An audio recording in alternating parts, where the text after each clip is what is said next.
देखिए, मैं विनीत कुमार आपको लेसन नंबर 1 पढ़ा चुका हूँ। आज मैं आपको लेसन नंबर 2 पढ़ाने जा रहा हूँ, जिसका नाम है अम्ल, क्षार एवं लवण। लेसन नंबर 2 पढ़ेंगे, एनसीईआरटी बुक से लिया गया है। आपका एक भी टॉपिक नहीं छूटेगा, इसकी गारंटी है। और एग्जाम का हर एक पॉइंट लिया गया है। क्लास 10 का पढ़ाएंगे। चैप्टर नंबर 2 है, हिंदी मीडियम है और इंग्लिश भी है। आप कमेंट करेंगे तो आपका इंग्लिश मीडियम दोनों में बताया जाएगा। चलिए आगे देखते हैं।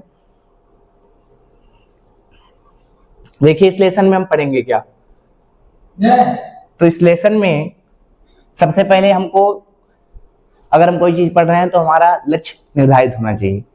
तो हमें केवल इस लेसन में इतनी ही बातें पढ़नी है जो आपके सामने दिखाई दे रही हैं, जिसमें हम देखेंगे H+ आयन के बारे में, OH- आयन की प्रस्तुति के संदर्भ में उनकी परिभाषा पढ़ेंगे और समानुगुण पढ़ेंगे, उदाहरण भी पढ़ेंगे, उसका उपयोग पढ़ेंगे, पीएच स्केल की अवधारणा पढ़ेंगे, पीएच स्केल का रोजमर्रा की जिंदगी में महत्व पढ़ेंगे, sodium hydroxide, bleaching powder, baking soda, washing soda, plaster of Paris आज के बारे में पढ़ेंगे।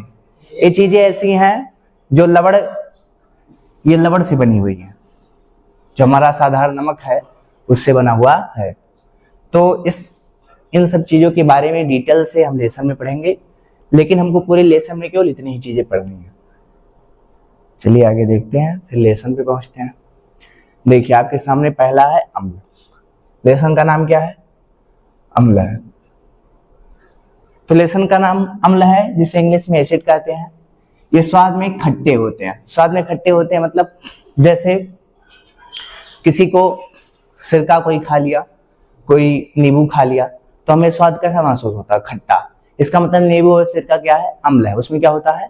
अम्ल होता है। ये नीले लिटमस पेपर को लाल कर देता है। तो नीले रंग का, बैंगनी रंग का एक आता है लिटमस पेपर। बैंगनी रंग का क्या आता है? Litmus paper. अगर वो नीले रंग का है, वास्तव में लिटमस पेपर तो बैंगनी रंग का होता है, लेकिन अगर वो नीले रंग का है तो उस पर अगर आप क्या डालोगे? अम्ल डालोगे, तो वह लाल हो जाएगा। क्या हो जाएगा? लाल। तो इससे पता चल जाता है कि किसी विलयन में, अगर हमको किसी विलयन में पता करना है कि इसमें अम्ल है, तो उस विलयन को उठा के हम डाल देंगे नीले लिटमस पेपर पे। अगर नीले लिटमस पेपर का रंग लाल हो गया तो उसमें, उस विलयन में अम्ल मिला हुआ है। इससे हमें जानकारी मिलती है। दूसरा नंबर क्या है? ये जलीय विलयन में, कोई जलीय विलयन है आपका, उसमें H+ आयन देता है। अगर आप अम्ल को किसी जल में डालेंगे, जल में डालोगे, मान लो यहाँ पर HCl डाल दिए, तो यह H+ और Cl- में टूट जाता है। तो H+ जो है, ये H+ आयन दिया, तो जो अम्ल होता है वह जलीय विलयन में H+ आयन देता है। तीसरा चीज क्या है? जो आपका एसिड है वह शब्द लैटिन भाषा से लिया गया है, जिसका अर्थ होता है खट्टा। अम्ल का मतलब क्या होता है? खट्टा। बात समझ आ गया? तो हमारे अम्ल के 3, आप या कह सकते हो ये अम्ल की विशेषताएं हैं, या आप कह सकते हो अम्ल के भौतिक गुण है, या अम्ल के बारे में आपको जानकारी देगी। तो अम्ल क्या होते हैं? स्वाद में खट्टे होते हैं। अम्ल नीले लिटमस पेपर को लाल कर देते हैं। ये जलीय विलयन में H+ आयन देते हैं। और ये जो एसिड शब्द है लैटिन भाषा से लिया गया है, जिसका अर्थ होता है खट्टा। बात क्लियर? आगे चलें। तो देखते हैं अम्ल। अम्ल वास्तव में प्रकार के होते हैं 2, एक प्रबल अम्ल और एक दुर्बल अम्ल। प्रबल अम्ल क्या है? प्रबल अम्ल, स्ट्रॉन्ग एसिड इंग्लिश में बोलते हैं, वह अम्ल जो पानी में घुलकर लगभग पूरी तरह से आयनित हो जाता है। जैसे मैंने आपको बताया कि आपका HCl है, इसे मान लो आप पानी में घोलते हो, इसमें जल भरा हुआ है, इसमें क्या भरा हुआ है? H2O, और इसमें आप डाल रहे हो HCl। तो यह जब इसमें आप डालोगे तो पूरी तरह से टूट जाएगा H+ और Cl- में। अगर पूरी तरह से आयनित हो रहा है तो इसका मतलब वो क्या है? प्रबल अम्ल है।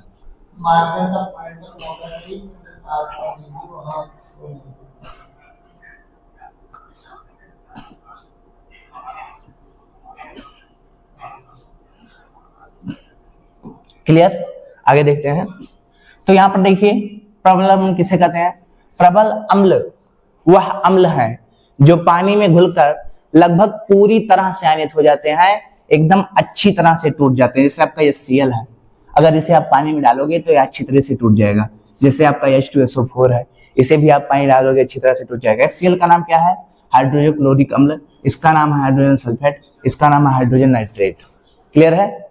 इन तीनों को अगर आप जल में डालोगे तो यह टूट कर H प्लस आयन देंगे। जैसे ये H प्लस देगा, Cl माइनस देगा, ये H प्लस देगा, SO4 डबल माइनस देगा, ये H प्लस देगा, NO3 डबल माइनस देगा।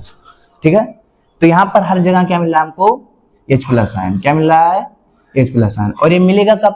जब इन तीनों को हम जल में डालेंगे। तो इसकी परिभाषा क्या बन रही है प्रबल अम्ल की? प्रबल अम्ल वह अम्ल है जो पानी में घुलकर लगभग पूरी तरह से आयनित हो जाता है। अगर पानी में उसमें डालेंगे तो वह टूटकर प्लस माइनस बनाएगा। ठीक है? दुर्बल अम्ल क्या है? Weak acid. दुर्बल अम्ल वह अम्ल होते हैं जो जल में पूरी तरह से आयनित नहीं होते हैं। जो जल में पूरी तरह से टूट जाए वो क्या है? प्रबल। और जो पूरी तरह से नहीं टूटे, कुछ उनके हिस्से जो है वो बचे रह जाए, कुछ पॉइंट बचा रह जाए, तो उसे क्या कहते हैं कि वह दुर्बल अम्ल है। जैसे आप कौन ले लिए? CH3COOH। इसे अगर आप क्या करेंगे? पानी में डालेंगे। किस में डालेंगे? पानी में डालेंगे। यहाँ पर आपके पास H2O है, तो यह क्या होगा? CH3COO माइनस में टूट जाएगा और H प्लस में टूट जाएगा। यहां से आपको क्या मिला? H plus. तो ये भी H प्लस आयन दिया, वो भी H प्लस आयन दिया, लेकिन ये जो है अच्छी तरह से एकदम पूरी तरह से टूट जाएंगे और यह पूरी तरह से नहीं टूटेगा। इसका कुछ भाग, कुछ हिस्सा बचा रहेगा, इसलिए क्या है? दुर्बल अम्ल है। तो दुर्बल अम्ल वो अम्ल होते हैं जो जल में पूरी तरह से टूटते नहीं हैं। बात आपको समझ में आ गई होगी। देखते हैं, फिर से देखिए, CH3 है तो CH3COO माइनस में टूटेगा। ठीक है? क्लियर है? और H प्लस में टूटेगा। यहां से आपको H प्लस आयन मिला ना, इसका मतलब क्या है? अम्ल है, लेकिन कैसा है? दुर्बल अम्ल है, क्योंकि जब इसे आप पानी में डालोगे तो टूटेगा तो, लेकिन एकदम अच्छे से नहीं टूटेगा। क्लियर है? आगे देखते हैं। अब यहाँ पर आपको दो नीचे पॉइंट दिए गया है, सांद्र अम्ल और तनु अम्ल। लेकिन मैंने क्या बताया कि अम्ल दो ही प्रकार के होते हैं, एक प्रबल अम्ल और एक दुर्बल अम्ल। सांद्र अम्ल और जो तनु अम्ल है, इसे हम बनाते हैं, इसे हम खुद से मनुष्य बनाते हैं। जैसे कृत्रिम रूप से कह सकते हैं, नहीं होता है, इसे हम अपनी इच्छा अनुसार बना सकते हैं। जैसे आप मान लीजिए कि आपने नींबू पानी बनाया और आपका नींबू पानी ज्यादा खट्टा हो गया। नींबू पानी बनाया तो इसमें क्या हो गया? ज्यादा खट्टा हो गया। तो आप क्या करेंगे? उसमें पानी और डाल देंगे। अब नींबू ज्यादा था, इसका मतलब वो क्या था? सांद्र था। क्या था? सांद्र अम्ल हो गया। वो कैसा हो गया? सांद्र अम्ल हो गया। लेकिन जब आप उसमें क्या डाल देंगे? पानी फिर से डाल देंगे, थोड़ा बढ़ा देंगे, तो उसका खट्टापन क्या हो जाएगा? कम हो जाएगा। और जब खट्टा कम हो गया तो तनु अम्ल बन गया। अब मान लीजिए फिर आपका पास पानी है, उसमें नींबू डाले हैं और क्या डाले हैं? नींबू के साथ पानी है। नींबू ज्यादा हो गया। अब आपको क्या करना है? नींबू ज्यादा है, इसका मतलब क्या है? सांद्र अम्ल है, ज्यादा खट्टा है। तो क्या करते हैं? अगर ज्यादा खट्टा हो जाता है तो उसमें और पानी अलग से मिला देते हैं, तो खट्टापन कम हो जाता है, तो तनु अम्ल हो जाता है। तो देखिए परिभाषा देखते हैं। सांद्र अम्ल जिसमें अम्ल अधिक मात्रा में होता है, मतलब नींबू इसमें पानी में क्या हो? अधिक मात्रा में, तो क्या होगा? सांद्र अम्ल होगा। जबकि जल अल्प मात्रा में, पानी कम मात्रा में हो और अम्ल क्या हो? अधिक मात्रा में, तो क्या होगा? सांद्र अम्ल। तनु अम्ल क्या होगा? जिसमें अम्ल अल्प मात्रा में हो और जबकि जल अधिक मात्रा में हो। पानी ज्यादा होगा और जब उसमें नींबू थोड़ा सा डालेंगे तो वह खट्टा कम होगा। लेकिन अगर नींबू ज्यादा होगा और पानी कम होगा तो खट्टा ज्यादा होगा। तो जब खट्टा ज्यादा होगा तो सांद्र अम्ल, जब खट्टा कम होगा तो तनु अम्ल। इसको हम लोग बनाते हैं। क्लियर है? आगे चलें। अगर आप कहेंगे तो इंग्लिश में भी पढ़ाया जाएगा, इसके लिए आप कमेंट कीजिएगा। अभी तो फिलहाल हम जो है केवल हिंदी में पढ़ेंगे। ठीक है? तो अम्ल पढ़ लिए ना। अम्ल दो प्रकार के होते हैं, प्रबल और दुर्बल अम्ल। सांद्र अम्ल और तनु अम्ल जो है उसे हम क्या करते हैं? बनाते हैं। क्लियर है? आगे चलते हैं। आगे क्या आपके सामने? आगे आपके सामने प्रस्तुत है क्षारक। क्या पढ़ते हैं? क्षारक। तो लेसन में तो अम्ल और क्षार है, लेकिन वास्तव में क्षारक होता है। अभी क्षार क्या होता है आपको आगे बताया जाएगा। देखिए क्षारक क्या है? बेस। क्षारक को इंग्लिश में क्या कहते हैं? बेस कहते हैं। तो ये स्वाद में कड़वे होते हैं। ये स्वाद में क्या होते हैं? कड़वे होते हैं। जैसे आप कौन ले लो? NaOH ले लो। क्या ले लो? NaOH ले लो, KOH ले लो, पोटेशियम हाइड्रोक्साइड, सोडियम हाइड्रोक्साइड, ये सब क्या है? क्षार है। अगर आप इन्हें चखेंगे तो इनका स्वाद कैसा दिखेगा आपको? कड़वा दिखेगा। कैसा दिखेगा? कड़वा दिखेगा। ठीक है? ये लाल लिटमस को, अब मान लो आपके पास लिटमस एक पौधे से पौधे के पेड़ से प्राप्त होता है, ठीक है। तो ये लाल लिटमस को क्या करते हैं, लाल लिटमस को नीले में बदल देते हैं। जो आपके क्षारक होते हैं, अगर आपके पास लाल रंग का लिटमस पेपर है, उस पर क्षारक डालेंगे तो उसका रंग बदल देगा, नीले रंग को क्या कर देगा, उसका लाल रंग से क्या हो जाएगा, वो नीले रंग में बदल जाएगा। मान लो आपके पास कोई लिटमस पेपर है और कैसा है, वो कैसा है, नीले रंग का है, कैसा है, नीले रंग का। अगर आप उसमें क्या डालोगे, क्षार डालोगे तो कैसा हो जाएगा, लाल हो जाएगा, कैसा हो जाएगा, लाल हो जाएगा। क्लियर है। फिर ये जलीय विलयन में OH माइनस आयन देते हैं।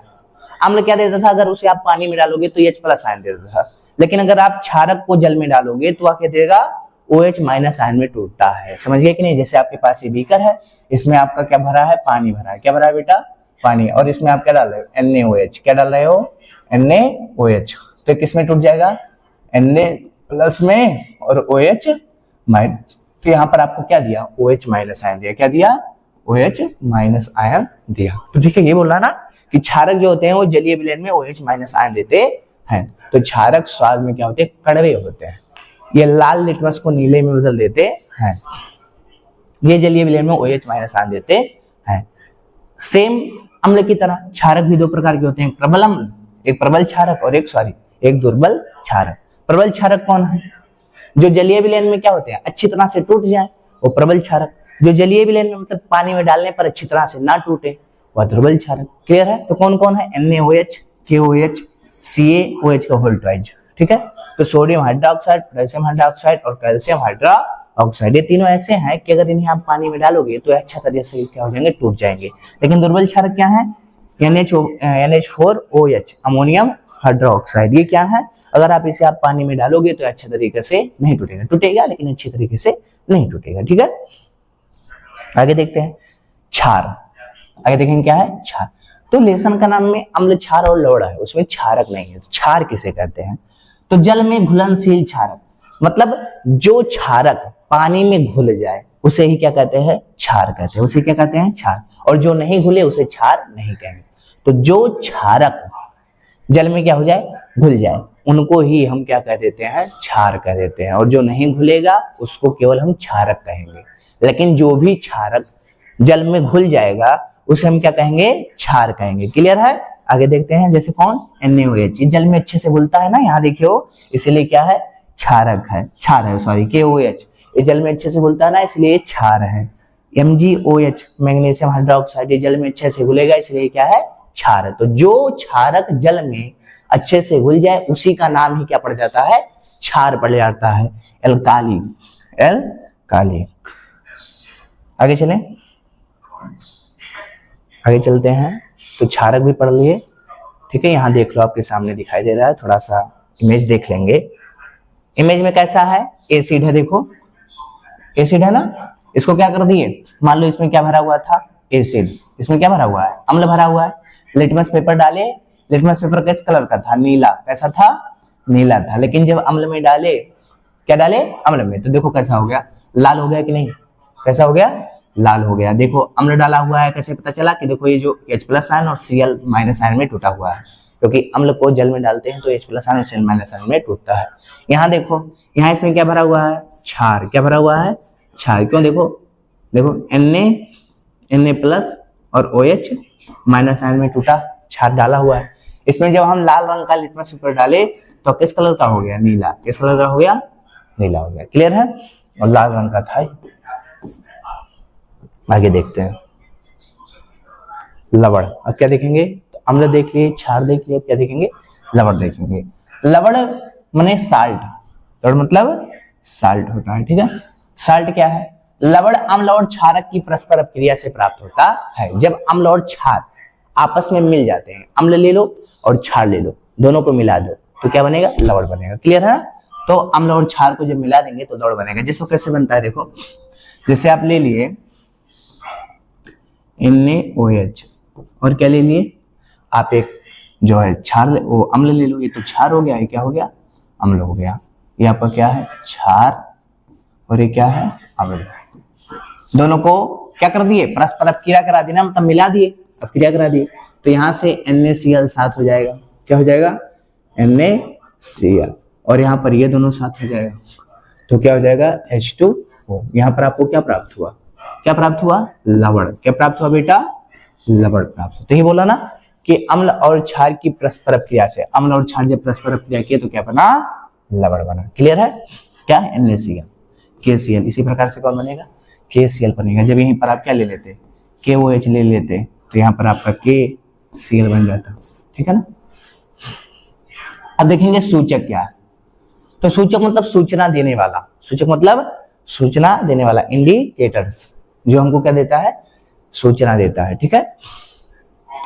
तो सूचना मतलब जो हमें अम्ल और क्षार की सूचना दे कि ये अम्ल है, ये क्षार है, इसके बारे में जो हमें बताया उसे ही हम सूचक कहते हैं। ठीक है। तो सूचक किसी पदार्थ विलयन में अम्ल और क्षार की उपस्थिति को बताता है। अगर आपके पास कोई विलयन है तो जो हमारे सूचक है, अगर उनके ऊपर हम डालेंगे तो या तो उनका रंग बदल जाएगा, ऐसे उनका गंध बदल जाएगा। उस प्रकार से वो अपने गुण को परिवर्तित करके बता देंगे कि जो है इसमें अम्ल या क्षार उपस्थित है। क्लियर हुआ।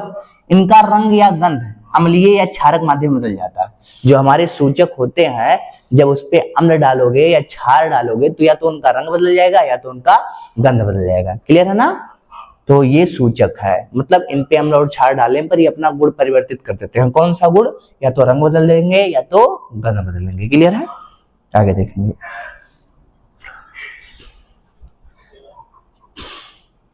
ये सब आपको बता दिया गया। सूचक के प्रकार क्या देखेंगे बेटा, सूचक के प्रकार। अब सूचक होते क्या है, जैसे लिटमस पेपर था ना, बताया गया ना, लिटमस पेपर, उस पे अगर आप क्या डालोगे, अम्ल डालोगे तो क्या हो जाएंगे, अम्ल डालोगे, लिटमस पेपर है नीले रंग का तो वो अपना रंग बदल देगा, तुरंत लाल हो जाएगा। सूचक के प्रकार। प्राकृतिक सूचक।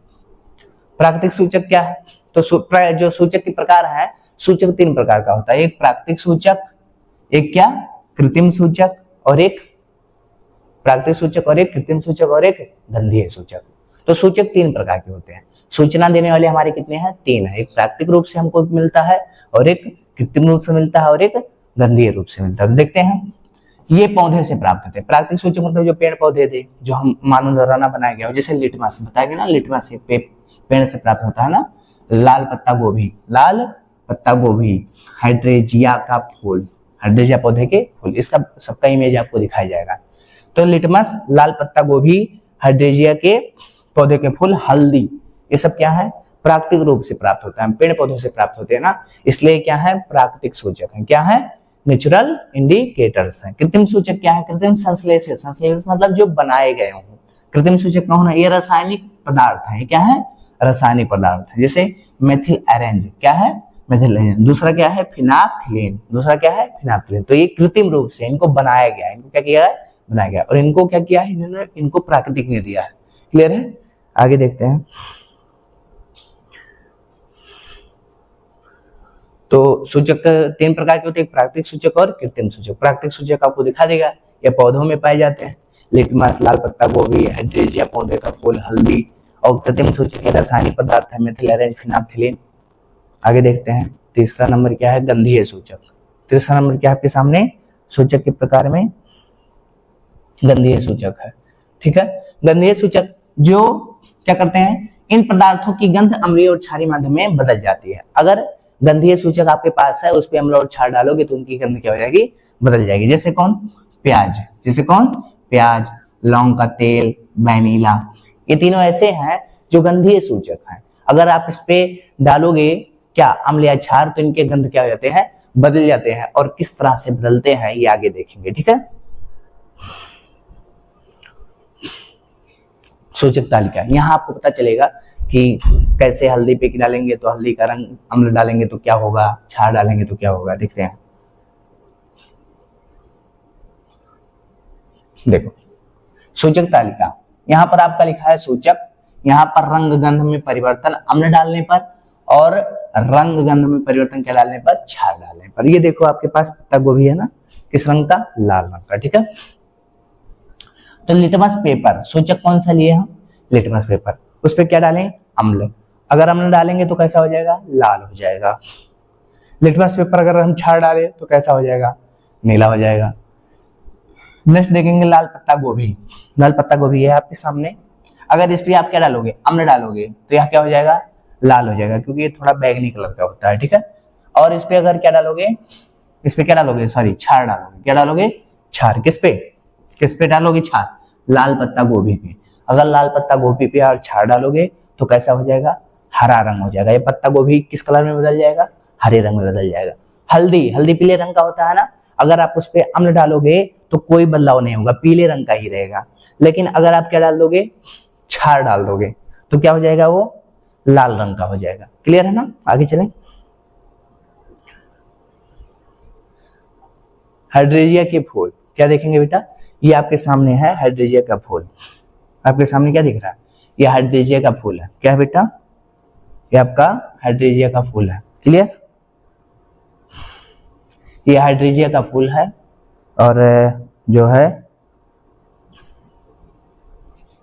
और ये वेनिला, ये क्या है, वेनिला है, ये लवंग का तेल है, ठीक है। तो देखेंगे पहला, तो वहां पर लिटमस पेपर और लाल पत्ता गोभी हल्दी पढ़ चुके हैं। यहाँ कौन पढ़ेंगे, हाइड्रेजिया के फूल। हाइड्रेजिया का फूल मैं पूछूं कौन सा किस प्रकार का सूचक है, तो आप बताओगे कि जो हाइड्रेजिया का फूल है वो कैसा है, नीला रंग दिया ना, कृत्रिम रूप का है। कैसा है, कृत्रिम रूप से है। कृत्रिम रूप से नहीं, कृत्रिम रूप से नहीं, कैसा है, प्राकृतिक रूप से है। हमको प्राकृतिक देता है ना, हम थोड़ी ना बनाते हैं इसको।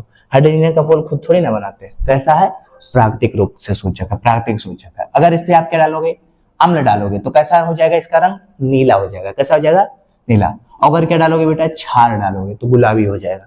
तीसरा क्या है, अगर इस पे आप क्या डालोगे, फिनाप्थिलिन एक कैसा है बेटा, कृत्रिम सूचक है, मानव ने बनाया है। इस पे अगर क्या डालोगे आप, अम्ल डालोगे तो कैसा हो जाएगा, रंगहीन। क्षार डालोगे तो कैसा हो जाएगा, गुलाबी कलर का हो जाएगा। आपके सामने है मेथिल अरेंज, ये कैसा है, कृत्रिम सूचक है। अगर इस पर क्या डालोगे, क्षार डालोगे तो कैसा हो जाएगा, लाल रंग का। अगर क्या डालोगे, सॉरी अम्ल डालोगे तो कैसा हो जाएगा, लाल रंग का। अगर आप क्या डालोगे, देखो कैसा है, लेकिन अगर आप इस पे क्या डालोगे, सॉरी ये नहीं है, मेथिल अरेंज है ना, तो कृत्रिम सूचक, सॉरी नीला। इस पे अगर आप क्या डालोगे, अम्ल डालोगे तो कैसा हो जाएगा, लाल रंग का हो जाएगा। अगर क्या डालोगे, क्षार डालोगे तो कैसा हो जाएगा, पीले रंग का हो जाएगा। प्याज का रस देखो, इस पे अगर आप क्या डालोगे, अम्ल डालोगे तो तीव्र गंध देगा, बहुत तेज से गंध करेगा। लेकिन अगर आप इस पे क्या डालोगे, क्षार डालोगे तो कोई गंध नहीं देगा, ठीक है। वेनिला आपके सामने आया है, मैंने गलती से वहां बता दिया था, वेनिला। अगर इस पे आप क्या डालोगे बेटा, अम्ल डालोगे तो समान गंध है, मतलब वो जैसा महकता है, जैसा भी गंध देता है वैसा ही गंध रहेगा। लेकिन अगर आप क्या डालोगे बेटा, क्षार डालोगे तो जो उसका भी गंध है वो भी खत्म हो जाएगा, मतलब वो कुछ भी थोड़ा भी गंध नहीं देगा, उसका स्वयं का भी गंध क्या हो जाएगा, खत्म हो जाएगा, ठीक है। लौंग का तेल, अगर उस पर क्या डालोगे, अम्ल, तो समान गंध रहती है। कैसा रहती है, समान गंध, मतलब जैसा उसका गंध है, लवंग जैसे गंध करता है वैसा ही गंध रहेगा। लेकिन अगर आप क्या डालोगे, क्षार, तो जो लवंग का गंध है वो भी क्या हो जाएगा, खत्म हो जाएगा। क्लियर है ना, वो भी लवंग का महक भी खत्म हो जाएगी। क्लियर, तो आपने पढ़ लिया कि जो मैंने प्राकृतिक सूचक, कृत्रिम सूचक और गंधीय सूचक बताया, सभी पे बता दिया कि क्या अम्ल डालने पर क्या होता है, क्षार डालने पर क्या होता है। एग्जाम में 100% एक क्वेश्चन वहां से जरूर पूछता है। क्लियर है, आगे चलें। तो एग्जाम की दृष्टि से वो बहुत इंपॉर्टेंट है। आगे देखते हैं। आगे आपके सामने है अम्ल और क्षार के रासायनिक गुण। भौतिक गुण पढ़ चुके। पहले लेसन में हम पढ़े हैं कि किसी पदार्थ के केवल मुख्य रूप से दो गुण होते हैं, एक भौतिक गुण और एक एक भौतिक गुण और एक रासायनिक गुण। तो हम अम्ल और क्षार का रासायनिक गुण पढ़ चुके। कैसे पढ़ चुके, मैंने बताया ना, अम्ल स्वाद में खट्टा होता है, वह H+ आयन देता है जलीय विलेन में, ठीक है। वैसे मैंने क्षार का बताया, यह स्वाद में कड़वा होता है, जलीय विलेन में OH- आयन देता है। तो उसका क्या था, अम्ल और क्षार का भौतिक गुण था और उसके बारे में भी था। और यहाँ पर हम पढ़ेंगे अम्ल और क्षार के रासायनिक गुण। क्या पढ़ेंगे, रासायनिक गुण, chemical properties of acid and base. इसमें पहला क्या है, धातु की क्रिया। पहला क्या है, धातु की क्रिया, रिएक्शन विथ मेटल्स। क्लियर है। तो रासायनिक गुण का मतलब क्या, कि अम्ल धातु से क्रिया कर रहा है, मतलब रासायनिक गुण, जब रासायनिक क्रिया होती है तो उसी को रासायनिक गुण होता है। किसी भी पदार्थ का जो रासायनिक गुण होगा, जब वह रासायनिक क्रिया करेगा किसी के साथ, तो वही उसका रासायनिक गुण कहलाएगा। तो अम्ल किसके साथ क्रिया कर रहा है, धातु के साथ। किसके साथ कर रहा है, धातु के साथ। तो देखो अम्ल किसके साथ क्रिया कर रहा है, धातु के। क्या बना रहा है, लवण और हाइड्रोजन गैस। आपसे पूछेगा एग्जाम में, ऐसे अम्ल के साथ धातु की क्रिया बताओ। तो आप बताओगे कि अम्ल धातु के साथ क्रिया करके लवण और हाइड्रोजन गैस बनाता है। देखिए यहाँ पर आपके सामने अम्ल है, ये Cl, और ये क्या है, जिंक। जिंक मतलब धातु है। क्रिया किया तो Zn और Cl बन गया, ZnCl2 बन गया, और यहाँ पर H2O गैस बाहर हो गया। H2O गैस क्या हो गया, बाहर। तो यहाँ पर आपका लवण बन गया और ये आपका हाइड्रोजन गैस बन गया। तो अम्ल धातु के साथ क्रिया करके क्या बनाता है, लवण और हाइड्रोजन गैस बनाता है। इसी तरह से क्षार, क्योंकि हम दोनों का रासायनिक गुण पढ़ रहे हैं ना, तो क्षार का किसके साथ अपक्रिया, धातु की अपक्रिया। क्षार के साथ किसकी क्रिया, धातु की अपक्रिया। देखो तो क्षार धातु के साथ अपक्रिया करके लवण और हाइड्रोजन गैस बनाता है। ये आपके सामने उदाहरण रहा NaOH। NaOH क्या है, क्षार है, और Zn जिंक क्या है, धातु है। इसके साथ जब ये क्रिया करेगा तो यहाँ पर देखो क्या बना, Na2ZnO2, sodium zinc oxide. Clear है। और ये क्या आपका बन गया, लवण। क्या बन गया, लवण बन गया। क्या बन गया, लवण। और H2 क्या है, H2 गैस। ठीक है, तो ये निकल गया बाहर। तो अम्ल हो या क्षार हो, दोनों अगर धातु से क्रिया करते हैं तो क्या बनाते हैं, लवण हाइड्रोजन गैस। क्या बनाते हैं, लवण हाइड्रोजन गैस। एग्जाम्पल याद रखना, एग्जाम्पल आप लास्ट चैप्टर तक पढ़ते पढ़ते आपको ये क्लियर हो जाएगा कि एग्जाम्पल बनता कैसे। चलिए हम थोड़ा थोड़ा आपको मोटा मोटा बता देते हैं कैसे बना है। तो आप देख लीजिए, जैसे आपका है यहां से कैसे बना है। Zn जो होता है वो 2+ होता है। Zn क्या होता है बेटा, 2+ होता है। ठीक है। और Cl क्या होता है, 1- होता है। ये 2 देगा और Cl 1 लेगा, तो Cl 2 लोग मिलके लेंगे ना, एक इसको दे देगा ये और एक इसको देगा। इसलिए यहाँ पर Zn क्या लिखा हुआ है, Cl2, क्योंकि ये 2 लोग मिलके इसको दे रहे हैं, इसका ले रहा है। तो क्या बना बेटा, ZnCl2 बन गया। ठीक है। और यहाँ पर क्या है, हाइड्रोजन। तो ये दोनों साथ हो गए, ये दोनों क्या हो गए, देखो दो Cl और Zn साथ हो गए, 2 हाइड्रोजन बच गया कि नहीं, ये अकेला हो गया, तो H2O बच गया। तो यहाँ से हाइड्रोजन गैस निकल गया। कुछ इस तरह से रासायनिक क्रिया होती है। रासायनिक क्रिया में कोई किसी के साथ तब जाता है जब वो जितना दे और दूसरा वाला उतना ले, तभी वो एक दूसरे के साथ होते हैं। क्लियर है, आगे चलें। तो आगे देखते हैं। तो पहला रासायनिक गुण क्या पढ़े, पहला अम्ल और क्षार का रासायनिक गुण पढ़े कि अम्ल क्षार के साथ अम्ल धातु के साथ अपक्रिया करके क्या करता है, और क्षार भी धातु के साथ अपक्रिया करके क्या बनाता है। तो धातु के साथ उसका रासायनिक गुण पढ़ चुके, किसका, अम्ल और क्षार का। इसी में आपका एक नोट्स आता है, एक नोट आता है, थोड़ा सा नोट पढ़ लेते हैं।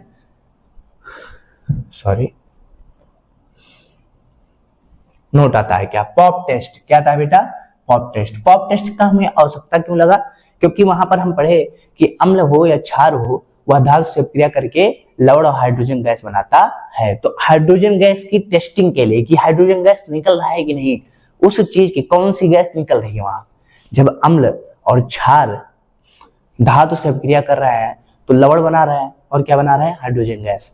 ये हम कैसे जान पाए, क्योंकि हम उसका क्या किए थे, पॉप टेस्ट किए थे। क्या किए थे, पॉप टेस्ट। और जब पॉप टेस्ट किए तो हमको पता चला वहां कौन सी गैस निकल रही है। तो पॉप टेस्ट हम कैसे किए, तो हाइड्रोजन गैस के परीक्षण हेतु किया जाता है क्या, पॉप टेस्ट।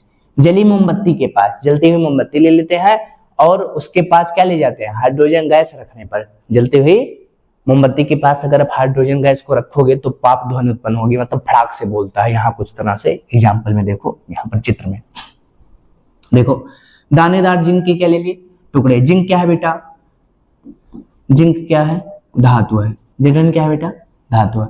तन सल्फ्यूरिक अम्ल मतलब H2SO4 क्या है बेटा, अम्ल है। अभी पीछे पड़े हो, तो अम्ल जो है किसके साथ, धातु के साथ अब क्रिया करेगा।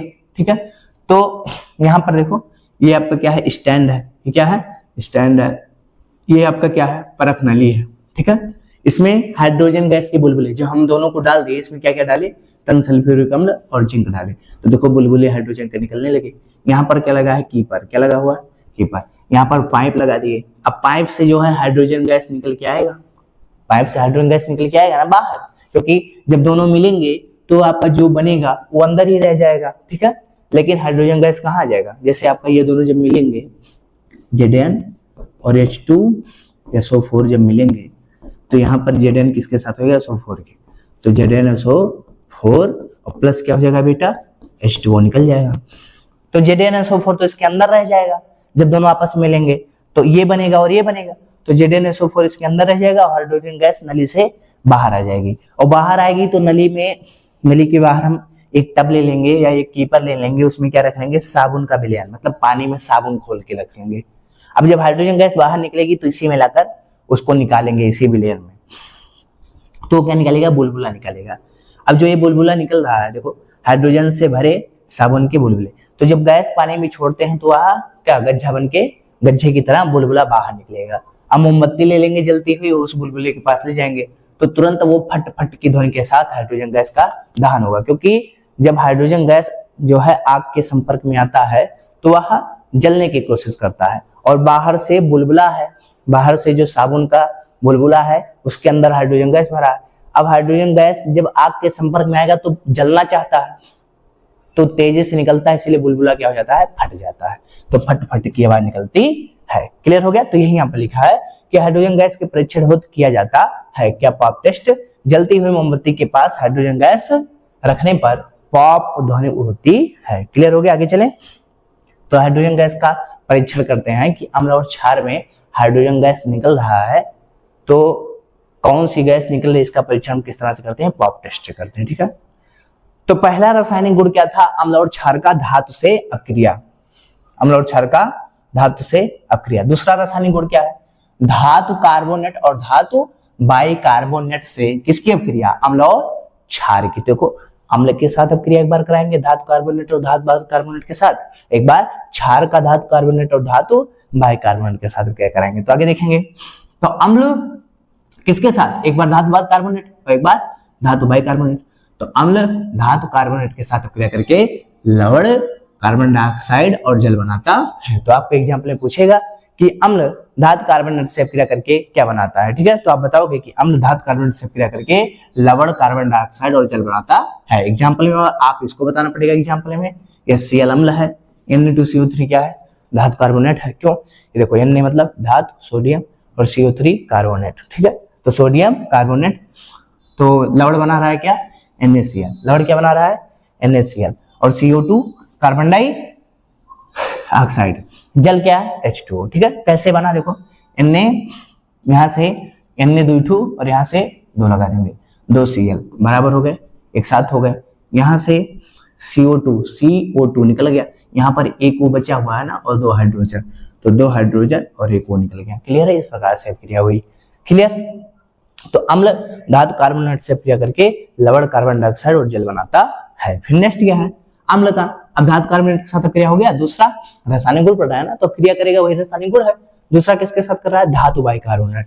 तो अम्ल धातु बाइकार्बोनेट के साथ क्रिया करके भी क्या बनाता है, लवण, कार्बन डाइऑक्साइड और जल ही बनाता है। तो अम्ल चाहे धातु कार्बोनेट के साथ करे चाहे धातु बाइकार्बोनेट के साथ, सेम ही चीज बनाता है, लवण, कार्बन डाइऑक्साइड और जल। यहाँ पर देखो मैंने लिया अम्ल HCl, यहाँ पर धातु बाई मतलब हाइड्रोजन आ जाए। देखो यहाँ पर हाइड्रोजन नहीं आया था, यहाँ पर क्या आ गया, एक सोडियम हट गया और एक हाइड्रोजन आ गया। तो बाई कब लगता है, जब हाइड्रोजन आता है। तो इसे चाहे बोलो सोडियम बाइकार्बोनेट, चाहे बोलो सोडियम हाइड्रोजन कार्बोनेट। ठीक है।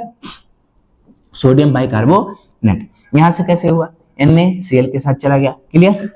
CO2 यहाँ से निकल गया, यहाँ एक O बचा हुआ है, यहाँ एक H और एक यहाँ H, 2 H और वो एक साथ हो गए। तो आपका लवण बन गया NaCl, कार्बन डाइऑक्साइड और जल बन गया। कोई दिक्कत। अब देखेंगे, तो अम्ल का धातु कार्बोनेट धातु बाइकार्बोनेट के साथ पढ़ लिया क्रिया, क्या बनाता है, लवण, कार्बन डाइऑक्साइड और जल बनाता है। उसी प्रकार अब क्षार का पढ़ेंगे, धातु कार्बोनेट और धातु बाइकार्बोनेट। तो आप जान लीजिए कि क्षार के साथ धातु कार्बोनेट और धातु बाइकार्बोनेट कोई अपक्रिया नहीं करता है। क्लियर है। क्लियर है ना। आगे चलें। तो हम अम्ल और क्षार का पहला रासायनिक गुण पढ़े, धातु के साथ अपक्रिया, दूसरा धातु कार्बोनेट और धातु बाइकार्बोनेट के साथ अपक्रिया। ठीक है। चूने के पानी का टेस्ट, आपके सामने एक नोट और आ गया जो एग्जाम में पूछता है, चूने के पानी का टेस्ट ऑफ लेम वाटर। ठीक है। तो वहां पर अभी पहले पढ़े हो कि अम्ल जो होता है वह धातु कार्बोनेट और धातु बाइकार्बोनेट के साथ अपक्रिया करके लवण, कार्बन डाइऑक्साइड और जल बनाता है। तो उसी कार्बन डाइऑक्साइड को लेके हम किसका टेस्ट करते हैं, चूने के पानी का टेस्ट कर लेते हैं। ठीक है। तो उत्पन्न कार्बन डाइऑक्साइड, अभी वहां उत्पन्न हुआ ना कार्बन डाइऑक्साइड, को चूने की पानी में, चूने के पानी का ही तो टेस्ट कर रहे हैं, तो वहां से कार्बन डाइऑक्साइड उत्पन्न हुआ, उसे लाकर किसमें छोड़ेंगे, चूने के पानी से प्रवाहित करने पर पानी कैसा हो जाता है, दूधिया हो जाता है। कुछ यहाँ देखो इस तरह से, यहाँ देखो इसमें कार्बन डाइऑक्साइड गैस वहां से लाए और इसमें डाल दिए, तनकृत हाइड्रोक्लोरिक अम्ल, और इसमें क्या भरा हुआ है, HCl भरा हुआ है। क्या भरा हुआ है, HCl, ठीक है। अब इसमें भर दिए, ये कार का है, ये क्या है बेटा, कार का है, ये स्टैंड है, ये फिनल कीप है, ये क्या है, कीप है, ठीक है। कीप का काम क्या है, एक्स्ट्रा चीज को बाहर अंदर से बाहर से अंदर नहीं आने देगा, ठीक है। कीप वायु को संतुलित रखेगा, प्रेशर नहीं बढ़ने देगा, कीपर पे नहीं फट जाएगा, ठीक है। तो परख नली है ये। इसमें क्या भरा हुआ है, सोडियम कार्बोनेट। क्या भरा हुआ है, सोडियम कार्बोनेट, बताया ना, Na2CO3 सोडियम कार्बोनेट, यहाँ पर HCl, दोनों क्रिया करेंगे ना, तो क्रिया करेंगे तो कार्बन डाइऑक्साइड बनेगा ही, जल बनेगा और आपका लवण बनेगा। क्लियर है। तो कार्बन डाइऑक्साइड जो यहाँ से बना वही वाला कब क्रिया है, धातु कार्बोनेट के साथ, किसका, धातु कार्बोनेट के साथ अम्ल की अपक्रिया करेगा तो कार्बन डाइऑक्साइड बनेगा ना। कार्बन डाइऑक्साइड जल और लवण बनता है, तो इस कार्बन डाइऑक्साइड को हम क्या लेते हैं, सॉरी बाहर निकाल लेते हैं। बाहर किस में निकाल लेते हैं, एक परख नली ले लेते हैं। क्या ले लेते हैं, परख नली, और उसमें क्या डाल लेते हैं, उसमें रखे रहते हैं चूने का पानी। तो जब हम अम्ल का धातु कार्बोनेट के साथ अपक्रिया कराते हैं तो वहां से जो कार्बन डाइऑक्साइड निकलता है उसे हम लाकर किसमें छोड़ देते हैं, चूने के पानी में। चूने के पानी में जब छोड़ते हैं तो वह कैल्शियम हाइड्रोक्साइड, कैल्शियम हाइड्रोक्साइड, ठीक है, CaOH का वोल्टाइज, कैल्शियम हाइड्रोक्साइड, ये चूने का पानी है। इसमें लाकर जब छोड़ेंगे तो चूने का पानी कैसा होगा, दूधिया हो जाएगा। कैसा हो जाएगा, दूधिया हो जाएगा, ठीक है। तो अम्ल का धातु कार्बोनेट के साथ अपक्रिया कराते हैं तो लवण कार्बन डाइऑक्साइड और जल प्राप्त होता है। उसी कार्बन डाइऑक्साइड को ले जाकर चूने के पानी में डालकर चूने के पानी का टेस्टिंग कर लेते हैं, और जब उसको डालते हैं उसमें तो चूने का पानी क्या हो जाता है, दूधिया हो जाता है। देखो यहाँ पर CaOH का वोल्टाइज है ना, ये है ना CaOH का वोल्टाइज, और इसमें क्या डाल देते हैं, CO2 कार्बन डाइऑक्साइड डाल देते हैं, तो क्या हो जाता है, CaCO3 चूना प्राप्त होता है, ठीक है। CaCO3 कैल्शियम कार्बोनेट और जल प्राप्त होता है, ठीक है ना। जब इसमें लाकर CO2 छोड़े और ये CaOH2 है तो दोनों मिल गए, और दोनों मिले तो क्या बना है, CaCO3 और H2 कैल्शियम कार्बोनेट और जल, सफेद अवक्षेप, किस कलर का रहेगा, सफेद कलर का, ठीक है। अब मान लो कि ये बनने के बाद, ये कैल्शियम कार्बोनेट और जल बनने के बाद, तब भी आप अधिक मात्रा में अब भी CO2 को प्रवाहित करना बंद नहीं किए हैं, प्रवाहित कर रहे हैं, अधिक मात्रा में प्रवाहित कर दिए, तो यही CO3 ये बन चुका है ना, तो CO3 और H2O बन चुका है। इसमें भी बनने के बाद भी आप CO2 प्रवाहित कर रहे हैं बार बार, तो वह तुरंत क्या बनने लगेगा, CaHCO3 का वोल्टाइज, कैल्शियम हाइड्रोजन कार्बोनेट, जल में घुलनशील, और यह जल में घुल जाता है। क्लियर है। आगे चलें, आगे चलते हैं। तो अम्ल और क्षार का दो रासायनिक गुण पड़ चुके हैं, एक धातु के साथ, एक धातु कार्बोनेट और धातु बाई कार्बोनेट के साथ, और तीसरा तो दो पड़ चुके हैं, तीसरा आपके सामने है, क्या है, तीसरा है अम्ल और क्षार की परस्पर अपक्रिया। अम्ल और क्षार धातु के साथ कर चुके अपक्रिया, धातु कार्बोनेट धातु बाई कार्बोनेट के साथ कर चुके, अब किसके साथ करेंगे, आपस में करेंगे। क्या करेंगे, आपस में। तो आप जैसा पढ़ चुके हो कि अम्ल और क्षार आपस में क्रिया करके क्या बनाते हैं, लवण और जल बनाते हैं। तो अम्ल और क्षार आपस में क्रिया करके क्या बनाते हैं, लवण और जल बनाते हैं। आपने एग्जाम्पल यहाँ है, NaOH क्या है, अम्ल है, और HCl क्या है, क्षार है, दोनों मिलेंगे NaCl बनाए, लवण और जल बना दिए। इसी को क्या कहते हैं, अम्ल और क्षार की परस्पर अपक्रिया को ही क्या कहते हैं, उदासीनीकरण अपक्रिया भी इसी को कहते हैं। जब अम्ल द्वारा क्षारक का प्रेक्षित प्रभाव, अम्ल द्वारा क्षारक का प्रेक्षित प्रभाव मतलब क्षार का प्रभाव, जो प्रभाव दे रहा है, ठीक है, क्षारक का प्रेक्षित प्रभाव और क्षारक द्वारा अम्ल का प्रभाव समाप्त कर दे, मतलब अम्ल क्षार का प्रभाव और क्षार अम्ल का प्रभाव खत्म कर दे, तब उसे क्या कहते हैं, और परिणाम स्वरूप प्रभाव खत्म कर दे, उसके बाद परिणाम क्या निकले, लवण बन जाए और क्या बन जाए, जल बन जाए, तो उसे क्या कहते हैं, तो उसे क्या कहते हैं, उदासीनीकरण अपक्रिया कहते हैं। तो ये बोल रहा है कि जब अम्ल द्वारा क्षार का प्रभाव और क्षार द्वारा अम्ल के प्रभाव को समाप्त कर दिया जाए और परिणाम स्वरूप लवण और जल प्राप्त हो, तो उसे हम क्या कहते हैं, उदासीनीकरण अपक्रिया कहते हैं। एग्जाम्पल में वही नीचे भी लिखा है। क्लियर है। चलो तो आगे देखते हैं। आगे आपके सामने है, कितना मिनट हुआ, प्रबल अम्ल। आगे आपके सामने क्या है, प्रबल अम्ल, ठीक है। प्रबल अम्ल और आपका नेक्स्ट क्या है, दुर्बल क्षारक। प्रबल अम्ल और दुर्बल क्षारक, थोड़ा सा बेसिक है ये। क्या है, अगर आप प्रबल अम्ल ले लो, मैंने बताया ना अम्ल दो प्रकार के होते हैं, प्रबल और दुर्बल। तो प्रबल अम्ल और दुर्बल क्षारक ले लो। तो प्रबल, जैसे मान लो कोई मजबूत है कोई कमजोर है, तो लड़ेगा तो कौन जीतेगा, जो मजबूत है वो जीतेगा ना। तो यहाँ पर प्रबल अम्ल लिए और दुर्बल क्षारक लिए, तो जीतेगा कौन, प्रबल अम्ल ना। तो प्रभाव किसका दिखेगा, अम्लीय का। तो लवण कैसा बनेगा, अम्लीय बनेगा। यही कहने का मतलब है। क्लियर है। अगर आप दुर्बल अम्ल ले लिए, प्रबल क्षारक ले लिए, तो मजबूत यहाँ कौन है, क्षारक मजबूत है, तो प्रभाव किसका दिखेगा, जो वहां पर जीता है, क्षार जीता है ना। तो क्षारीय लवण प्राप्त होगा। और आपको पता है कि हम लोग क्षार मिलकर लवण बनाते हैं। लेकिन लवण भी कैसा बनेगा, ये यहाँ सीख मिल रहा है कि लवण किस तरह से बनेगा। अगर जो मजबूत रहेगा उसी के गुण के साथ लवण बनेगा। अगर यहाँ पर प्रबल अम्ल है तो अम्लीय लवण बनेगा, प्रबल क्षारक है तो क्षारीय लवण बनेगा। अगर दोनों बराबर हो गए तब लवण उदासीन हो जाएगा।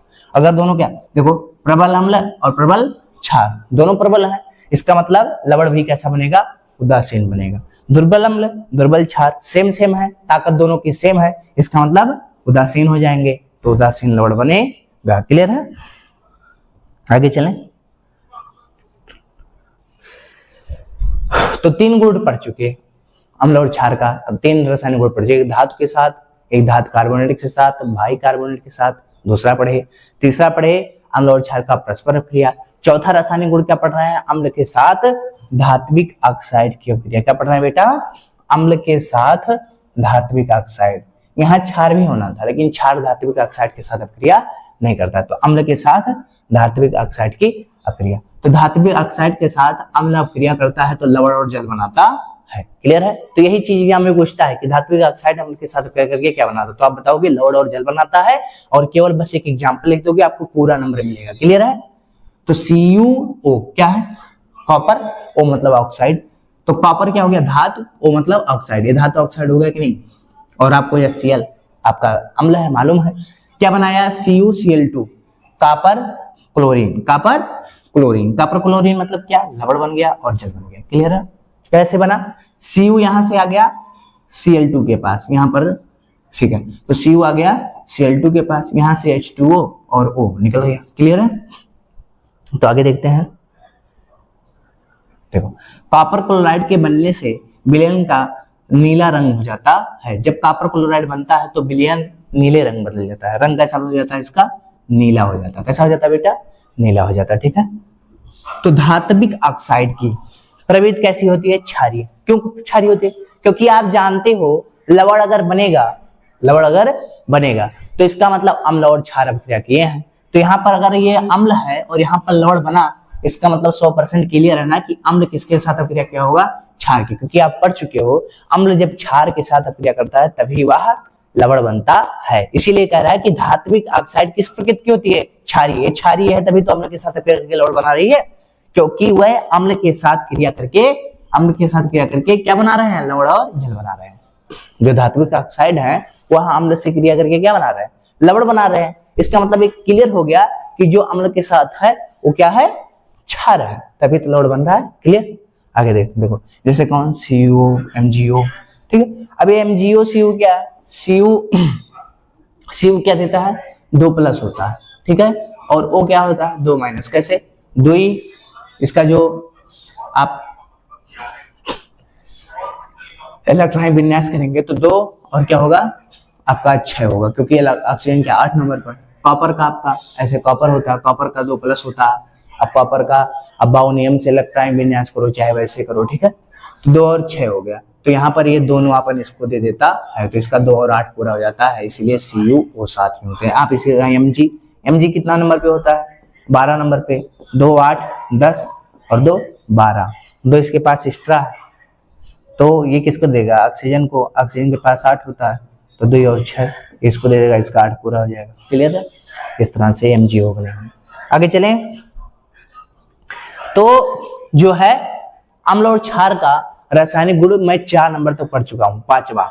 तो अगर कोई पूछे कि अम्ल के साथ धात्विक ऑक्साइड की क्रिया, तो क्षार के साथ भी तो धात्विक ऑक्साइड की क्रिया होती है, तो आप ये जान लीजिए कि क्षार धात्विक ऑक्साइड के साथ क्रिया नहीं करता है। क्लियर है? अच्छा, यहाँ पर पांचवा क्या है? अधात्विक ऑक्साइड। क्या लिखा हुआ आपके सामने? अधात्विक। यहाँ पर क्या लिखा हुआ?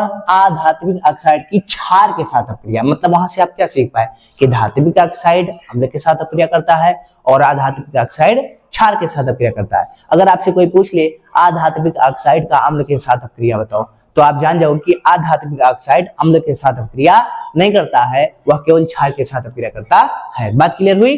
तो reaction of non metallic oxide with bases, ठीक है। अधात्विक ऑक्साइड क्षार के साथ अपक्रिया करके लवण और जल बनाता, सेम चीज। धात्विक ऑक्साइड के साथ अम्ल अपक्रिया करके लवण और जल बना रहा था, अधात्विक ऑक्साइड के साथ क्षार अपक्रिया करके क्या बना रहा है? लवण और जल। यहां से आपको एक बात क्लियर हो गई होगी कि अगर लवण बन रहा है और ये क्षार है, तो क्षार पक्का है किसके साथ अपक्रिया करता है? अम्ल के साथ। तो इसका मतलब जो हमारा अधात्विक ऑक्साइड होता है उसकी प्रकृति कैसी होती है? अम्लीय होती है। कैसी होती है? अम्लीय। तो देखो नीचे लिखा है अधात्विक ऑक्साइड प्रकृति कैसी होती है? अम्लीय होती है, क्योंकि विद्युत धारा प्रवाहित करते हैं तथा विद्युत धारा प्रवाहित करते हैं। तो प्रकृति इनकी क्या होती है? अम्लीय होती है। और जब विद्युत धारा प्रवाहित करते हैं तो यह क्रिया होती है, ठीक है। ठीक, तो CO2 क्या है? धात्विक ऑक्साइड। देखो C क्या है? अधातु है, कार्बन डाइऑक्साइड। और ऑक्साइड क्या है? O2। वो क्या है? ऑक्साइड है। अब धातु कैसे है वो और अधातु वो कैसे है? धातु अधातु की पहचान आप लेसन नंबर 3 में करेंगे कि धातु कौन किसे कहेंगे और अधातु किसे कहेंगे, ठीक है। तो हमसे जुड़े रहिए और आपको लेसन नंबर 3 में बताया जाएगा कि धातु की पहचान कैसे होती है, कौन धातु होता है कौन अधातु होता है, ठीक है। क्षार क्या है? क्षार आपका Ca। देखो COH का होल ट्वाइस 20 बार बता चुके हैं कि COH का होल ट्वाइस। OH आयन आपको यहाँ दिखा है, इसका मतलब क्या है? क्षार है। तो अम्ल, इसका मतलब इसमें कौन सा गुण होगा? अम्लीय। तभी क्षार इससे क्रिया करके क्या बना रहा है? लवण। तो अधात्विक ऑक्साइड क्षार से क्रिया करके क्या बनाता है? लवण और जल। तो अधात्विक ऑक्साइड क्षार के साथ क्रिया करके लवण और जल बनाता है। तो ये दोनों क्रिया किए और क्या बनाए? लवण और जल बनाए। कैसे बनाए? यहाँ पर Ca है, यहाँ पर Ca है और यहाँ पर CO2 है, ठीक है। तो यहाँ से CaO, कौन? CaO। यहाँ से CO2 से क्या करेगा? अपक्रिया करेगा। तो यहाँ से 1 O, यहाँ से 2, कितना हो गया? 3 O। यहाँ से C 1 हो गया, यहाँ से Ca हो गया। क्या बचा? यहाँ पर 2 H बचा और 1 O बचा, तो H2O निकल गया। क्लियर है? आगे चलें। तो हम अपक्रिया पढ़ चुके। कौन सा गुण पढ़े? हम अम्ल और क्षार का रासायनिक गुण पढ़ चुके। अम्ल और क्षार का धातु के साथ अपक्रिया, पहला रासायनिक गुण। अम्ल और क्षार का धातु कार्बोनेट और धातु बाइकार्बोनेट के साथ अपक्रिया, दूसरा रासायनिक गुण। तीसरा, अम्ल और क्षार का परस्पर अपक्रिया। चौथा, अम्ल का धातु ऑक्साइड के साथ अपक्रिया। और पांचवा, क्षार का अधात्विक ऑक्साइड के साथ अपक्रिया। अम्ल अधात्विक ऑक्साइड के साथ अपक्रिया नहीं करता, क्षार धात्विक ऑक्साइड के साथ अपक्रिया नहीं करता।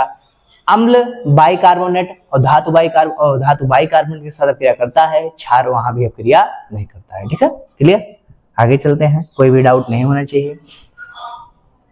आपके सामने अगला है अम्ल और क्षार की भौतिक गुण, रासायनिक गुण पढ़ चुके। अब अम्ल और क्षार में कुछ समानताएं होती हैं, उन्हें हम देखेंगे, ठीक है। तो अम्ल और क्षार में समानताएं क्या होती हैं? पहला, सभी अम्ल H+ आयन देते हैं। सभी अम्ल क्या देते हैं? आप पढ़ चुके हैं, इसको थोड़ा रिपीट है कि उनमें थोड़ा समानता देखते हैं, कुछ समान है कि नहीं। तो अम्ल H+ आयन देता है, आयन दोनों देते हैं। समानता क्या है दोनों में? कि आयन दोनों देते हैं, आयन दोनों उत्पन्न करते हैं। बस ये केवल H+ आयन उत्पन्न करता है और ये OH- आयन उत्पन्न करता है। यही इनकी क्या है? समानता है। जब कोई अम्ल या क्षारक जल में मिलाया जाता है, अब चाहे जल में अम्ल को मिलाओ चाहे क्षारक, तो यह तटस्थ मतलब उदासीन। तटस्थ मतलब क्या होता है? उदासीन। अगर अम्ल को आप पानी में मिलाओगे या क्षार को, तो यह क्या हो जाता है? अम्ल और क्षार दोनों क्या हो जाते हैं? उदासीन हो जाते हैं। इनमें समानता है कि नहीं? अम्ल को भी पानी डालोगे तो क्या हो जाएगा? क्या हो जाएगा? अम्ल को अगर आप पानी में डालोगे तो क्या हो जाएगा? उदासीन हो जाएगा। क्षार को भी अगर पानी में डालोगे तो क्या हो जाएगा? उदासीन हो जाएगा, ठीक है। तो जल में मिलाने पर आयन की सांद्रता H3O+ या OH- में प्रति इकाई आयतन की कमी हो जाती है। अगर आप जल में डालोगे किसको? अम्ल को, तो H3O+ या OH माइनस प्रति इकाई प्रति एक सेंटीमीटर क्यूब आयतन की कमी हो जाती है। क्लियर, आगे चलें, आगे देखते हैं। जलीय विलयन में अम्ल और क्षार, क्या बोलेंगे? अब जलीय विलयन में अम्ल क्षार क्या करता है ये बात जानेंगे, ठीक है। तो जलीय विलयन में अम्ल और क्षार क्या करते हैं? तो जलीय विलयन में जल की उपस्थिति में अम्ल H+ आयन देता है, आपको कई बार बता दिया गया है। H+ ion H3O+ hydronium ion, इसको क्या बोलते हैं? हाइड्रोनियम आयन के रूप में पाया जाता है। वास्तव में जब आप देखो, यहां देखो, अम्ल को किसमें डाल रहे हो? जल में, तो आपको H+ आयन डायरेक्ट नहीं मिलता है। क्या मिलता है आपको? हाइड्रोनियम आयन पहले मिलता है। क्या मिलता है बेटा आपको?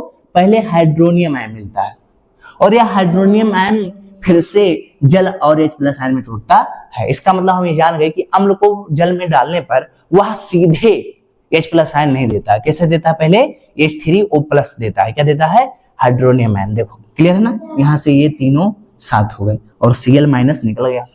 तो अगर आप जल में किसी अम्ल को डालोगे तो वह सीधे H+ आयन नहीं देगा, पहले H3O+ आयन देगा। क्लियर है? तो सभी क्षारक जल में घुलनशील नहीं होते हैं। ये आप पढ़ चुके हो कि जो क्षारक जल में घुलनशील होता है वही क्षार होता है। तो जल में घुलनशील क्षारक को ही क्या कहते हैं? क्षार कहते हैं। जो जल में घुलेगा वो क्षार है, जो नहीं घुलेगा वो क्षार नहीं है, सॉरी। परंतु सभी क्षारक क्षार नहीं होते। क्लियर है? तो सभी क्षार क्षारक होते हैं, लेकिन सभी क्षारक क्षार नहीं होते हैं। क्लियर है? कोई दिक्कत है? चलो तो आगे देखते हैं। तो जल को अम्ल में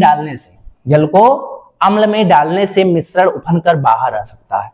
कभी भी आप गलती से अगर अम्ल और क्षार की क्रिया करा रहे हो तो जल में रखे हो, जल में अम्ल को डालने पर, क्या बोला वहां कि जल को अम्ल में डालने पर, यहां पर मान लो इसमें भरे हो HCl और इसमें क्या डालो? H2O, तो मिश्रण उफन कर कहां जाएगा? बाहर आ जाएगा। क्योंकि एकाएक जब आप अम्ल पे पानी डालोगे तो वह उफन कर कहां जाएगा? बाहर। इसीलिए कभी भी अम्ल में जल को नहीं डालना चाहिए। जल में किसको डालना चाहिए? अम्ल को। क्लियर है ना? स्थानीय ताप के कारण कांच का पात्र भी टूट सकता है, और ताप एकाएक बढ़ेगा अगर आप क्या करोगे? अम्ल में जल को डालोगे तो उफन कर बाहर आएगा, और एकाएक ताप बढ़ेगा तो ये कांच भी क्या हो सकता है? टूट सकता है। कांच भी क्या हो सकता है? टूट सकता है। इसीलिए कभी भी अम्ल में जल को नहीं डालना चाहिए, जल में धीरे धीरे करके अम्ल को डालना चाहिए। ये अपक्रिया कराने का सही रूल होता है। क्लियर है? आगे चलें, आगे देखते हैं। चलो आगे देखते हैं। तो हम पढ़ चुके, क्या पढ़े भाई? हम पढ़े जलीय विलयन में अम्ल और क्षार क्या करते हैं। ठीक है, तो अम्ल जो होता है वह H+ आयन देता है और क्षार OH- आयन देता है। यही हम पढ़े हैं। अब पढ़ेंगे क्षार और अम्ल की प्रबलता।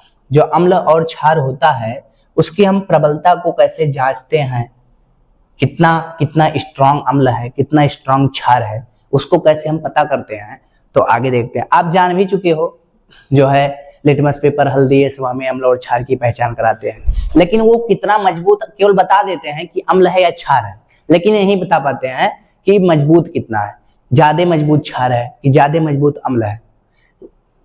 अब यहाँ पर हम देखेंगे कि अम्ल और क्षार की प्रबलता, मतलब उसकी मजबूती को, स्ट्रेंथ को कैसे जान पाएंगे। कौन सा ऐसा चीज है जो हमें बताएगा कि वो कितना स्ट्रेंथ है, कितना ज्यादा प्रबल क्षार है या कितना ज्यादा प्रबल अम्ल है। ठीक है, तो strength of basic and acid, अम्ल और क्षार की प्रबलता। तो किसी क्षार या अम्ल की प्रबलता उसके द्वारा उत्पन्न H+ आयन और OH- आयन की संख्या पर निर्भर करता है। अगर आप अम्ल जितने ज्यादा H+ आयन देगा उतने ज्यादा वो प्रबल अम्ल होगा, और क्षार जितने ज्यादा OH- आयन देगा उतने ज्यादा वो क्या होगा? प्रबल क्षार होगा। ठीक है, तो अम्ल जितने ज्यादा H+ आयन देगा वह उतना ही प्रबल अम्ल होगा, और क्षार जितना ज्यादा OH- देगा वह उतना ही क्या होगा? उतना ही प्रबल क्षार होगा। ठीक है, तो किसी अम्ल या क्षार की प्रबलता हम तो इसको ज्ञात करने के लिए हम क्या लाते हैं? एक सार्वभौमिक सूचक। क्या लाते हैं? सार्वभौमिक सूचक, जिसे क्या कहते हैं? यूनिवर्सल इंडिकेटर द्वारा जान सकते हैं। तो किसी भी अम्ल और क्षार की प्रबलता हम किसके द्वारा जानते हैं? प्रबलता को ज्ञात करने के लिए हम किसका यूज करते हैं? सार्वभौमिक सूचक का। ठीक है, किसका यूज करते हैं? सार्वभौमिक सूचक का। अब देखते हैं सार्वभौमिक सूचक क्या है। जैसे इंग्लिश में क्या बोलते हैं? Universal indicator. यह सूचक कोई सूचकों का मिश्रण होता है। यह सूचक क्या होता है? कई सूचकों का मिश्रण होता है। जो हमारा सार्वभौमिक सूचक है उनमें कई सूचक को मिला करके एक बढ़िया सा सार्वभौमिक सूचक बनाया गया। जैसे जब हम हल्दी का यूज किए, जब हम लिटमस पेपर का यूज किए, तो हम ये तो जान गए कि अम्ल है, ये क्षार है, लेकिन ये नहीं जान पा रहे थे कि प्रबल अम्ल है कि दुर्बल अम्ल है कि दुर्बल क्षार है कि प्रबल क्षार है, ये नहीं जान पा रहे थे। तो हम कई सारे सूचक को इकट्ठा कर लिए और उसे मिलाकर एक क्या बना दिए? सार्वभौमिक सूचक बनाया गया। और यह सार्वभौमिक सूचक ये बताते हुए कि अम्ल है या क्षार है, साथ साथ ये भी बताता है कि कितना प्रबल है कितना दुर्बल है। क्लियर है? तो यह सूचक किसी विलयन में हाइड्रोजन आयन की विभिन्न सांद्रता को सांद्रता को भिन्न भिन्न रंगों से प्रदर्शित करता है। अगर कोई विलयन सार्वभौमिक सूचक में डालोगे तो वह कई पॉइंट है उसमें और कई रंग है, वहां जाकर रुकता है। और रंग से, पॉइंट से हम हाइड्रोजन जो है आपका हाइड्रोजन आयन से हमें जान जाते हैं कि वह कितना प्रबल अम्ल है कितना प्रबल क्षार है। क्लियर है? तो आगे देखते हैं कि कैसे है सार्वभौमिक सूचक, किस तरह दिखता है। तो देखिए पीएच स्केल को ही क्या कहते हैं? सार्वभौमिक सूचक कहते हैं। ठीक है, तो सार्वभौमिक सूचक क्या बनाया गया? पीएच स्केल बनाया गया। मतलब पीएच स्केल जो है वह कई सूचकों से मिलकर बना हुआ है। आपके सामने यहां दिख रहा है पीएच स्केल। देखो क्या कह रहा है?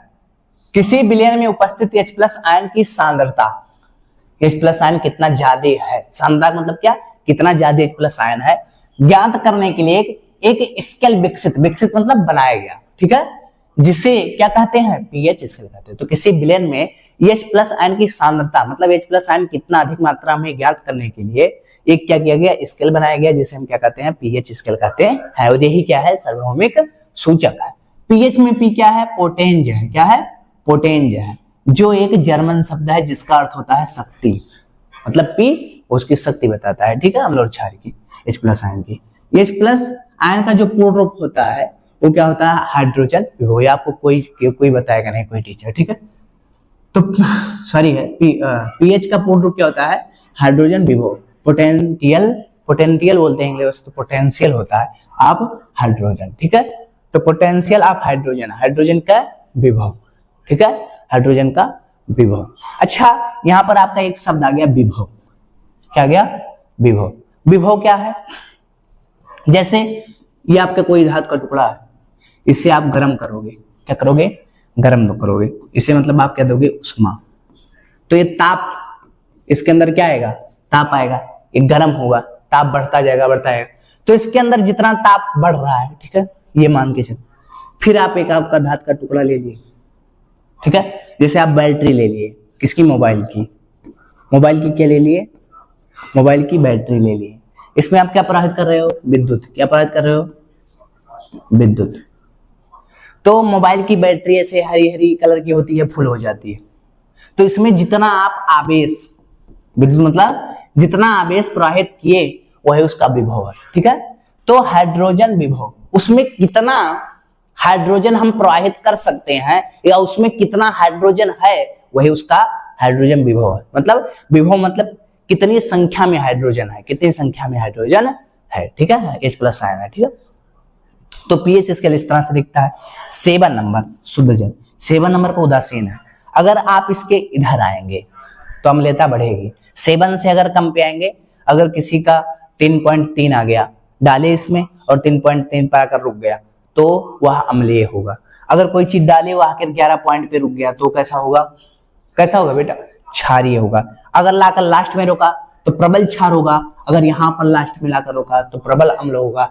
अगर यहाँ बीच में यहाँ रोका तो दुर्बल क्षार होगा। अगर यहाँ रोका तो दुर्बल अम्ल होगा, यहाँ दुर्बल क्षार होगा। और बीच में रोका तो क्या होगा? उदासीन होगा। वह विलयन कैसा होगा? उदासीन होगा। देखो जैसे नींबू डालो, क्या डालो? जठर रस हमारे पेट में होता है ना, जठर रस अगर इस पे डालोगे तो वह किस पे आकर रुकेगा? यहाँ पर रुकेगा 1.2 पे। और 1.2 पे रुकने का मतलब क्या? आप जान जाओगे कि आप प्रबल क्षार है, क्या प्रबल अम्ल है। ठीक है, आप इस पे नींबू का रस डाल दो, नींबू का रस डालोगे तो किस पे रुकेगा 2.2 पे, इससे आप जान जाओगे कि यह क्या है, प्रबल अम्ल है। आप इस पे डाल दो क्या, शुद्ध जल डाल दो, 7 नंबर पे रुक जाएगा, इसका मतलब पता चलेगा कि ना ये अम्ल है ना क्षार है, क्या है, लवण है। रक्त डाल दो 7.4 पे रुकेगा, दुर्बल क्या है, दुर्बल क्षार है। मिल्क ऑफ मैग्नीशियम यौगिक है, इस पे डालोगे तो 10 पे रुकेगा, इसका मतलब क्या है, ये क्षार है। सोडियम हाइड्रोक्साइड का विलयन डालोगे तो लगभग 14 जाएगा, प्रबल क्षार है। क्लियर, आगे आए चलें, आगे देखेंगे पीएच स्केल। पीएच स्केल के बारे में यहाँ बताया गया है कि अगर 7 है तो वह उदासीन है, अभी बता चुका हूं। पीएच का मान अगर आप कोई विलयन डाले और पीएच ने क्या मान दिया, 7 से कम दिया तो कैसा होगा, अम्लीय विलयन होगा। अगर पीएच का मान 7 से अधिक होगा तो कैसा होगा, क्षारीय विलयन होगा। ठीक है, यह स्केल 0 से 14 तक पीएच ज्ञात करने के लिए उपयोग में लाया जाता है। आगे चलें, पीएच स्केल डायग्राम, यहाँ देखो डायग्राम आपके सामने है। तो डायग्राम में क्या है कि देखो 0 से 7 तक बढ़ती हुई अम्लीय प्रकृति, 0 से तो 7 से 0 तक यहाँ से अम्लीय प्रकृति बढ़ती है, देखो बढ़ रहा है अम्ल, क्या हो रहा है, यहाँ से बढ़ता हुआ जा रहा है, क्या रहा है अम्ल, बढ़ता हुआ जा रहा है। मतलब 7 से 0 की तरफ चलोगे तो अम्लीय प्रकृति बढ़ेगी, यहाँ से 7 से 0, ठीक है, 7 से 0 की तरफ बढ़ोगे तो अम्लीय प्रकृति बढ़ेगी। ठीक है, और 7 पर उदासीन होगा, ना अम्लीय होगा ना क्षारीय होगा। 7 से 14 की तरफ बढ़ोगे, 7 से 14 की तरफ, देखो ऐसे बढ़ोगे, 7 से 14 की तरफ बढ़ोगे तो क्षारीय प्रकृति बढ़ेगी। ठीक है, तो 7 से ऊपर जाओगे तो क्षारीय प्रकृति घटेगी, 7 से नीचे आओगे तो अम्लीय प्रकृति, और 7 पे रुक जाओगे तो उदासीन। क्लियर है, आगे चलें।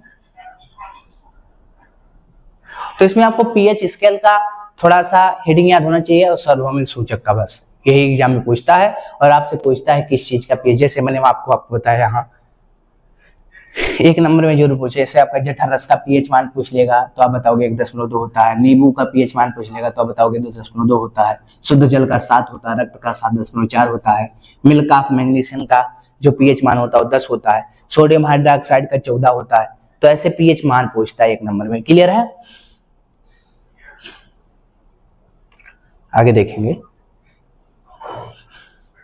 क्लियर हो गया। अब पढ़ेंगे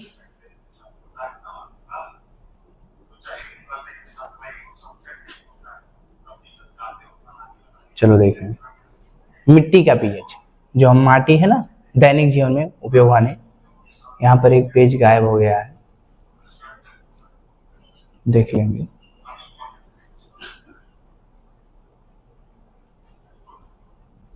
दैनिक जीवन, ठीक आ गया, हैंग हो रहा था थोड़ा सा बोर्ड। तो अब पीएच पढ़ चुके, पीएच क्या है, पीएच मैंने बताया कि जो है वह H+ आयन की सांद्रता को क्या करता है, बताता है। ठीक है, पीएच स्केल। तो दैनिक जीवन में पीएच का महत्व, पीएच हमारे दैनिक जीवन में कहाँ काम करता है वो देखेंगे।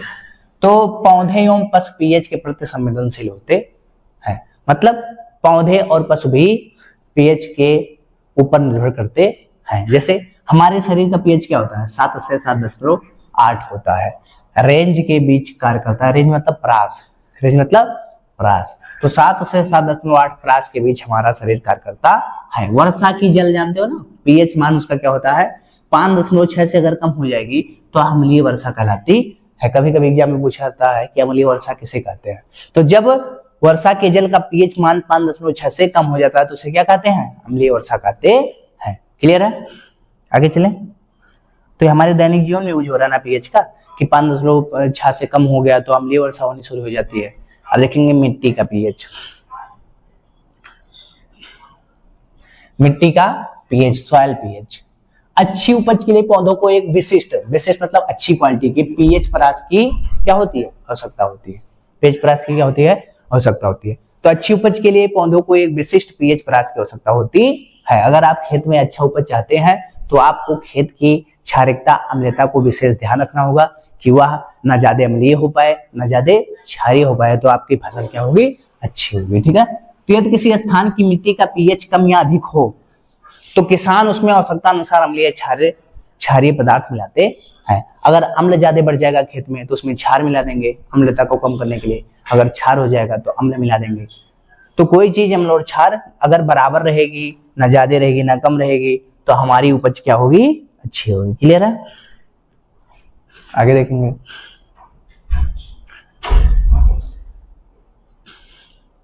अभी आप पढ़े हो ना जठर रस, क्या पढ़े हो? जठर रस हमारे पेट में पाया जाता है, HCl बनाता है। तो हमारे पाचन तंत्र का पीएच क्या होता है? पीएच का आवर डाइजेशन सिस्टम होता है, डाइजेशन सिस्टम। तो हमारे उधर मतलब पेट में हाइड्रोक्लोरिक अम्ल उत्पन्न होता है। हमारे पेट में क्या उत्पन्न होता है बेटा?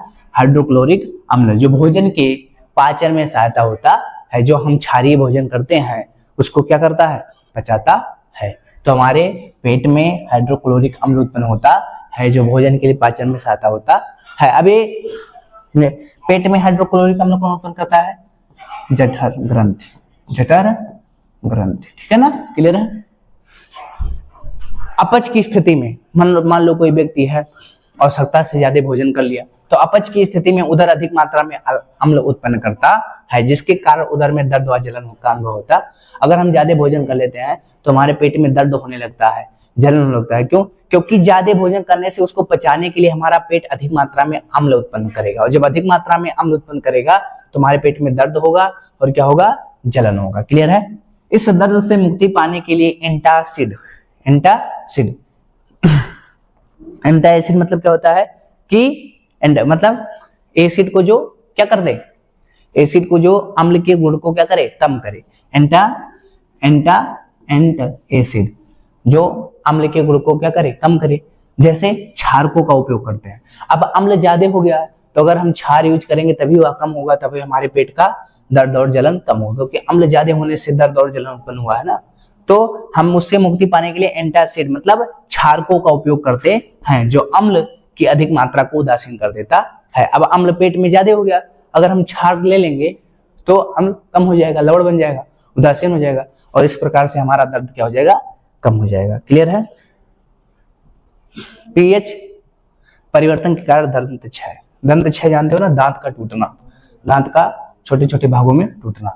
तो पीएच परिवर्तन के कारण दंत क्षय।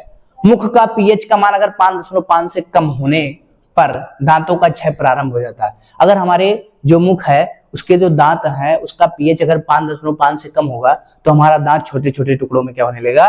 टूटने लगेगा। ठीक है? दांतों का इनेमल दंत वाल्व होता है, नीचे से होता है। आप बायोलॉजी में पढ़ोगे जब दांत पढ़ोगे, कैल्शियम फास्फेट से बना होता है। हमारा दांत किससे बना हुआ है? कैल्शियम फास्फेट से बना होता है, जो कि शरीर का सबसे कठोर पदार्थ होता है। हमारा दांत क्या है? शरीर का सबसे कठोर पदार्थ है। किसका बना हुआ है? कैल्शियम फास्फेट का बना हुआ है। यह अम्ल में नहीं घुलता। ये किसमें नहीं घुलता? अम्ल में। लेकिन मुंह की पीएच मान 5.5 से कम होने पर संक्षारित होने लगता। यह अम्ल में घुलता नहीं है, लेकिन अगर इसका पीएच मान 5.5 से कम हो गया तो यह क्या होने लगेगा? संक्षारित होने लगता है। क्षारीय दंत मंजन का उपयोग करने से, जो हम दंत मंजन यूज करते हैं वो कैसा होता है? क्षारीय होता है। अम्ल यूज करने से अम्ल की अधिक मात्रा को उदासीन किया जा सकता है। अगर हमारे दांत में अम्ल की मात्रा बढ़ रही है, 5.5 से कम हो रही है, तो हम क्षारीय दंत मंजन करेंगे तो हमारा जो है वह अम्लीयता उदासीन हो जाएगी, हमारा दंत क्षय होने से बच जाएगा। क्लियर है? तो हमारा दांत का क्षय होना किस पर निर्भर करता है? पीएच मान पर। अगर 5.5 से कम हुआ तो हमारा दंत क्षय होगा। क्लियर है? आगे देखते हैं क्या है। आगे है पशुओं एवं पौधों द्वारा उत्पन्न रसायनों में आत्मरक्षा। तो पशुओं और कौन? पौधों। जैसे आपकी मधुमक्खी है ना, तो उसका डंक एक अम्ल छोड़ता है। मधुमक्खी का डंक क्या करता है? एक अम्ल छोड़ता है, जिसके कारण हमारे शरीर में क्या होती है? दर्द और जलन का अनुभव करते हैं। डंक मारे गए अंग में बेकिंग सोडा जानते हो ना? खाने वाला सोडा, बेकिंग सोडा खाने वाला सोडा का उपयोग आराम मिलता है। अगर आप डंक मार दे, मधुमक्खी डंक मार रही है तो उस पर आप क्या लगा दो? Baking soda. बेकिंग सोडा क्या है? क्षार है ना। बेकिंग सोडा क्या है? क्षार है। तो अम्ल किसने छोड़ा? मधुमक्खी ने। अब अम्ल को उदासीन करने के लिए आप उस पर क्षार लगाओगे तभी उदासीन होगा। तो हम बेकिंग सोडा क्षार है अगर उस पर लगा देंगे तो उदासीन हो जाएगा और हमारा दर्द क्या हो जाएगा? कम हो जाएगा। नेटल क्या लिखा है बेटा? नेटल के डंक वाले बाल। नेटल एक पत्ती है। नेटल क्या है? एक पत्ती है। तो नेटल के डंक वाले बाल मेथिनाइक अम्ल छोड़ते हैं। उसमें पत्ती में रोए जैसे बाल होते हैं, पत्ती में रोए जैसे बाल होते हैं। वो बाल जो होते हैं वो मेथिनाइक अम्ल छोड़ते है, जिससे हमको बहुत तेजी से दर्द होता है। अगर उस पत्ती को हम नेटल को छुएंगे तो उसके जो उसमें बाल होते हैं छोटे छोटे, उस मेथिनोइक अम्ल जैसे छुएंगे तैसे वो बढ़ेगा और अम्ल छोड़ेगा हमारे हाथ में, तो हमको बहुत जलन और दर्द होगा, जिसके संपर्क में आने से दर्द का अनुभव होता है। इसका इलाज क्या है? डंक वाले स्थान पर डाग पौधे की, एक आपका डाग पौधा आता है, वो पौधा क्या देता है? क्षार देता है। क्या देता है? क्षार। और उस डाक पौधे की पत्ती अगर उस पर आप रगड़ दोगे तो अम्ल, यहाँ ये मेथिनोइक अम्ल दिया, और डाक के पत्ती को अगर आप रगड़ोगे तो क्षार है, तो उसके गुण को क्या कर देगा? उदासीन कर देगा। इस प्रकार से हमारा दर्द कम हो जाएगा। चलो हम देखते हैं मेथिनोइक जो आपका पौधा है वो कैसा होता है। तो आपके सामने यहाँ है, क्या लिखा हुआ है? देखिए, लिखा हुआ है प्राकृतिक उदासीनीकरण के विकल्प देती है। ये आपके सामने है क्या? नेटल। नेटल मतलब नेटल की पत्ती, यहाँ पर लिखा है देखो। नेटल एक शाखीय पादप है, पौधा है ना, शाखीय पौधा है जो जंगलों में उगता है।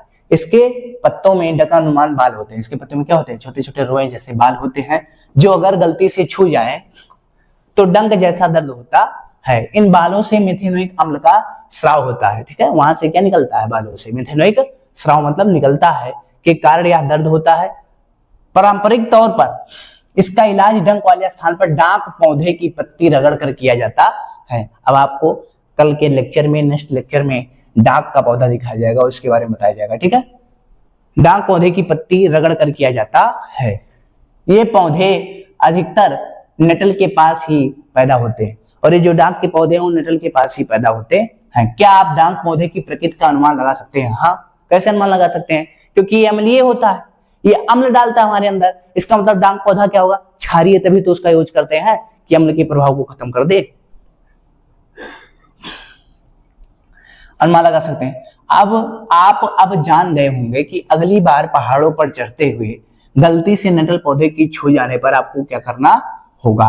क्या आप ऐसे ही पारंपरिक इलाज जानते हैं? तो डंक लगाने पर प्रभावित हो। ठीक है, तो बहुत इलाज है। आप कोई भी NaOH भी लगा सकते हो, क्षार, तो भी किलो रहेगा। तो देखो प्राकृतिक स्रोत, थोड़ा कुछ पढ़ लेंगे। सिरका जानते हो ना? सिरका कौन सा अम्ल है? एग्जाम में पूछता है तो आप बताओगे एस्टिक अम्ल है। कहां से प्राप्त होता है? प्राकृतिक स्रोत, खट्टा दूध। खट्टा दूध, दही, सॉरी ये अलग है। तो सिरका अम्ल है, एस्टिक अम्ल है। ठीक है, पूछता है संतरा कौन सा अम्ल है? तो ये सिट्रिक अम्ल है। इमली कौन सा अम्ल है? तो टर्टरिक अम्ल है। टमाटर कौन सा अम्ल है? पूछेगा एग्जाम में 1 नंबर में। ठीक है, आग सैलिक अम्ल है। पूछता है खट्टा दूध कौन सा अम्ल है? तो लैक्टिक अम्ल है।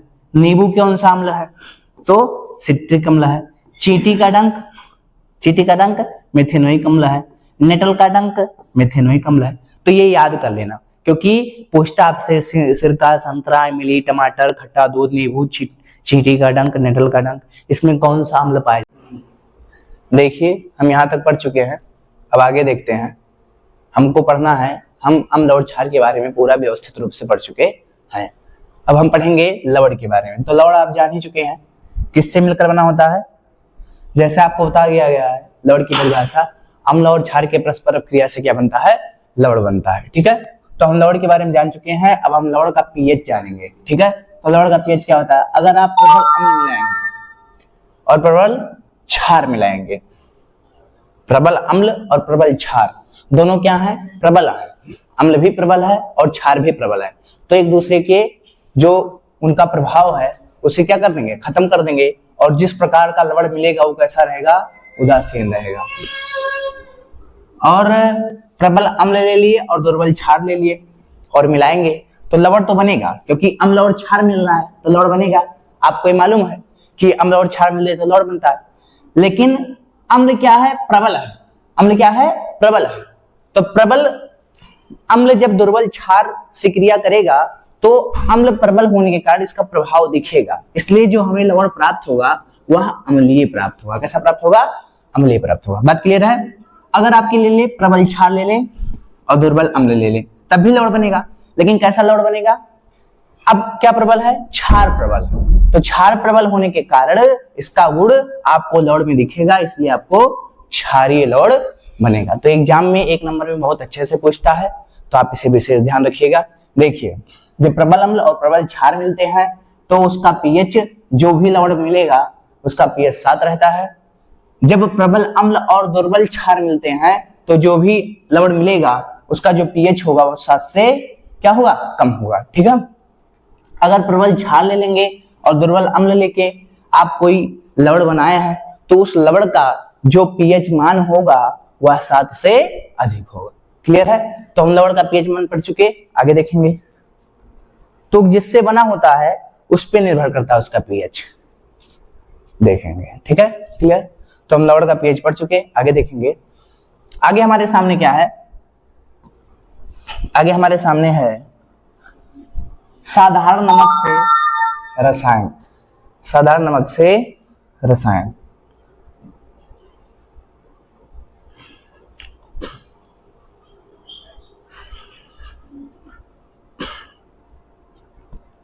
तो हम देखेंगे साधारण नमक से रसायन। साधारण नमक हमारा क्या है? NaCl। क्या है बेटा? NaCl। साधारण नमक क्या है? NaCl, जो हम अपने दैनिक जीवन में खाने में यूज करते हैं। NaCl झील से, खारी झील से, समुद्र से, पहाड़ों से हमें क्या प्राप्त होता है? नमक प्राप्त होता है, साधारण नमक प्राप्त होता है। क्या प्राप्त होता है? साधारण नमक प्राप्त होता है। क्लियर है? इसका यूज हम अपने भोजन में जो है मांस मछली को सेफ रखने में हर जगह करते हैं। ठीक है, तो ये जो साधारण नमक है इससे हम क्लास 10 में 5 चीजें पढ़ेंगे, बनती हैं 5 चीजें बनती हैं। पहला है आपका सोडियम हाइड्रोक्साइड। सोडियम हाइड्रोक्साइड मतलब NaOH। दूसरा है विरंजक चूड़ जो साधारण नमक से बनता है CaOCl2। Baking soda NaHCO3। धोने का soda Na2CO3 10H2O। Plaster of Paris CaSO4 ½ ये 5 हमारे बोर्ड में आते हैं। इन 5 में से 100% की गारंटी है आपके बोर्ड एग्जाम में एक जरूर आएगा। अगर ये 5 क्वेश्चन आप तैयार कर लेते हैं तो आपका एक बोर्ड का एक क्वेश्चन मान के चलिए कि अभी से तैयार है। ठीक है, तो आगे देखेंगे। पहला आपके सामने है सोडियम हाइड्रोक्साइड। क्या है बेटा? Sodium hydroxide. सोडियम हाइड्रोक्साइड का रासायनिक नाम क्या है? रासायनिक नाम क्या है? Sodium hydroxide. इसका अणुसूत्र क्या है? NaOH। अणुसूत्र क्या है? NaOH। अब ये बनता कैसे? तो यहां पर बनाने की विधि क्या लिखना था? बनाने की विधि। बनाने की विधि। अब ये बनता कैसे है? जब सोडियम क्लोराइड के, मैंने बताया ना कि ये जो 5 हैं वह साधारण नमक से बने हैं। साधारण नमक का मतलब क्या? NaCl। NaCl sodium chloride. तो जब सोडियम क्लोराइड के जलीय विलयन में, मतलब सोडियम क्लोराइड जो हमारा साधारण नमक है उसका कैसा विलयन होना चाहिए? जलीय विलयन में। क्या प्रवाहित करते हैं? विद्युत प्रवाहित की जाती है। उसमें क्या प्रवाहित करो? लाइट। तो यह अपघटित मतलब टूट जाता है और टूट कर अपघटित होकर हाइड्रोजन गैस बनाता है, क्लोरीन गैस बनाता है और सोडियम हाइड्रोक्साइड में बदल जाता है। ठीक है, क्लियर? तो कैसे बनता है? सोडियम क्लोराइड के जलीय विलयन में विद्युत प्रवाहित करने पर यह टूट जाता है और टूटकर हाइड्रोजन गैस, क्लोरीन गैस और सोडियम हाइड्रोक्साइड क्षार बनाता है। क्लियर? नीचे देखेंगे, देखिए NaCl है, साधारण नमक है। इसे जल में मिला दिए तो इसका जलीय विलयन बन गया और इसे क्या दे दिए? लाइट दे दिए, विद्युत। क्या दे दिए? विद्युत दे दिए। और जब इस दोनों को विद्युत दिए एक में मिला के तो यह टूट गया किसमें? क्लोरीन गैस में, हाइड्रोजन गैस में और NaOH में, सोडियम हाइड्रोक्साइड। आपका सोडियम हाइड्रोक्साइड बन गया ना, तो ये इसका बनाने की विधि है। कैसे बना?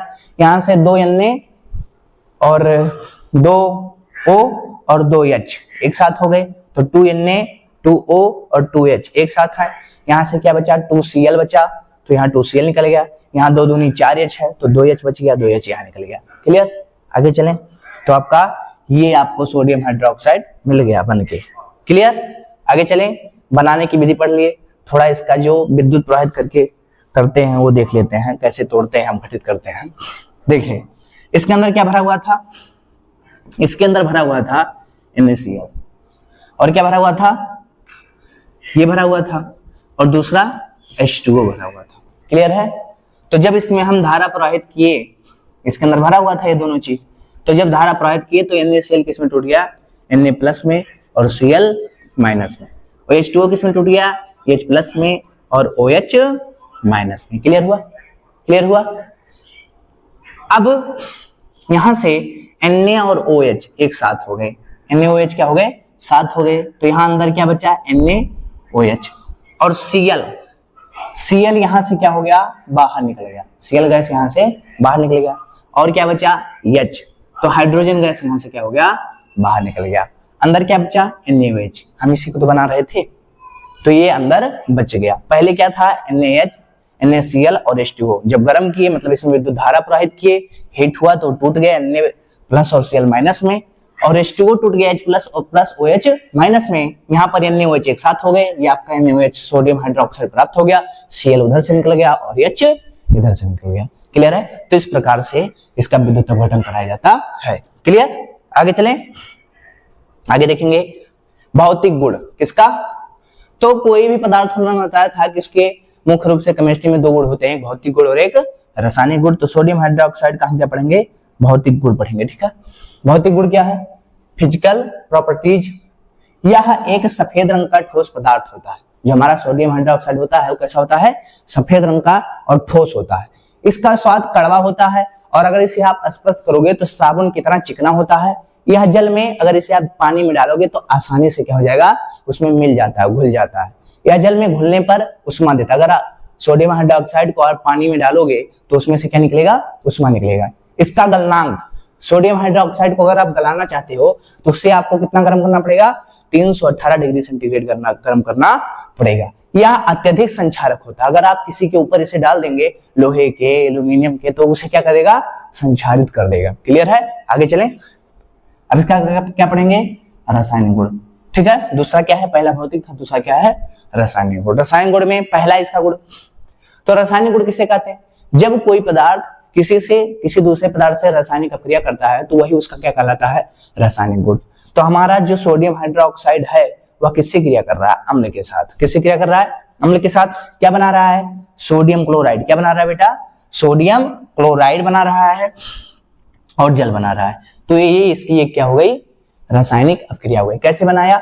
NaCl के साथ हो गया और OH और H एक साथ हो गया, H2O बन गया। क्लियर? आगे चलें।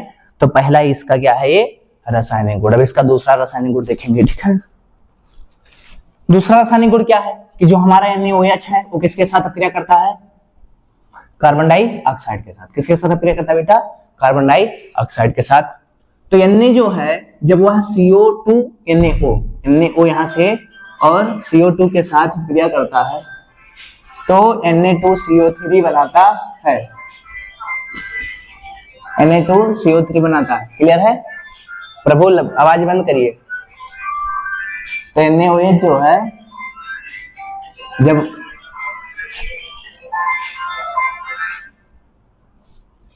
साइलेंट कर दीजिए। NaOH जो है वह जब कार्बन डाइऑक्साइड के साथ क्रिया करता है तो वह सोडियम कार्बोनेट और क्या बनाता है? जल बनाता है। क्लियर है? तो सोडियम हाइड्रोक्साइड का मैंने दो रासायनिक गुण पढ़ा, एक अम्ल के साथ और एक आपका कार्बन डाइऑक्साइड के साथ। सोडियम हाइड्रोक्साइड कार्बन डाइऑक्साइड के साथ क्या करके सोडियम कार्बोनेट और जल बनाता। क्लियर है? आगे चलें। कैसे बनाया? यहाँ से Na2 और O, यहाँ से CO2 मिल गए, CO3 हो गया, यहाँ से एक O बचा हुआ है और यहाँ से 2 H बचा हुआ है, तो यहाँ पर H2O निकल गया। क्लियर? आगे चल रहे हैं। आगे आपके पास क्या है? अब उसका जो हम सोडियम हाइड्रोक्साइड है उसके जो है रासायनिक नाम, रासायनिक अणुसूत्र और बनाने की विधि, भौतिक गुण, रासायनिक गुण पढ़ लिया। उसका क्या पढ़ेंगे? उपयोग। क्या पढ़ेंगे बेटा? उपयोग पढ़ेंगे। तो उपयोग क्या है? तो कास्टिक सोडा, NaOH को कास्टिक सोडा भी बोलते हैं ना, तो इसका यूज ऑफ कास्टिक सोडा। इसका प्रयोग साबुन बनाने में, अपमार्जक जितने भी आपके साबुन चिकनी चीज होते हैं उसको बनाने में, कृत्रिम वस्त्र रेशे बनाने में, कृत्रिम वस्त्र के रेशे को साफ करने में, कागज निर्माण करने में, और बॉक्साइड ऐश, जमीन के अंदर से एक ऐश निकलता है बॉक्साइड, उसको शुद्ध करने के लिए भी इसका यूज किया जाता है। और तेल शोधन में, जो हमारे जमीन के अंदर से तेल निकलता है उसको शोधन में, तथा रंगों एवं विरंजक के निर्माण में, रंग बनाने में और विरंजक के निर्माण में। विरंजक मतलब जैसे क्षारीय पदार्थ, साबुन, सरफ, इन सब के निर्माण में भी इसका यूज किया जाता है। क्लियर हो गया? आगे चलें। तो पहला 5 बताए थे ना, पहला पढ़ चुके सोडियम हाइड्रोक्साइड। अब दूसरा पढ़ेंगे विरंजक चूड़। क्या पढ़ेंगे बेटा? विरंजक चूड़। विरंजक चूड़ ब्लीचिंग पाउडर, इंग्लिश में क्या बोलते हैं? Bleaching powder. इसका रासायनिक नाम क्या है? Calcium oxychloride. कैल्शियम ऑक्सीक्लोराइड, देखो कैल्शियम ऑक्सीक्लोराइड। और भी एक इसका नाम है कैल्शियम हाइपोक्लोराइड। कैल्शियम हाइपोक्लोराइड जो है उसको हाइपो भी बोल देते हैं, ठीक है। तो कैल्शियम ऑक्सीक्लोराइड या कैल्शियम हाइपोक्लोराइड। रासायनिक सूत्र क्या है? CaOCl2। क्लियर?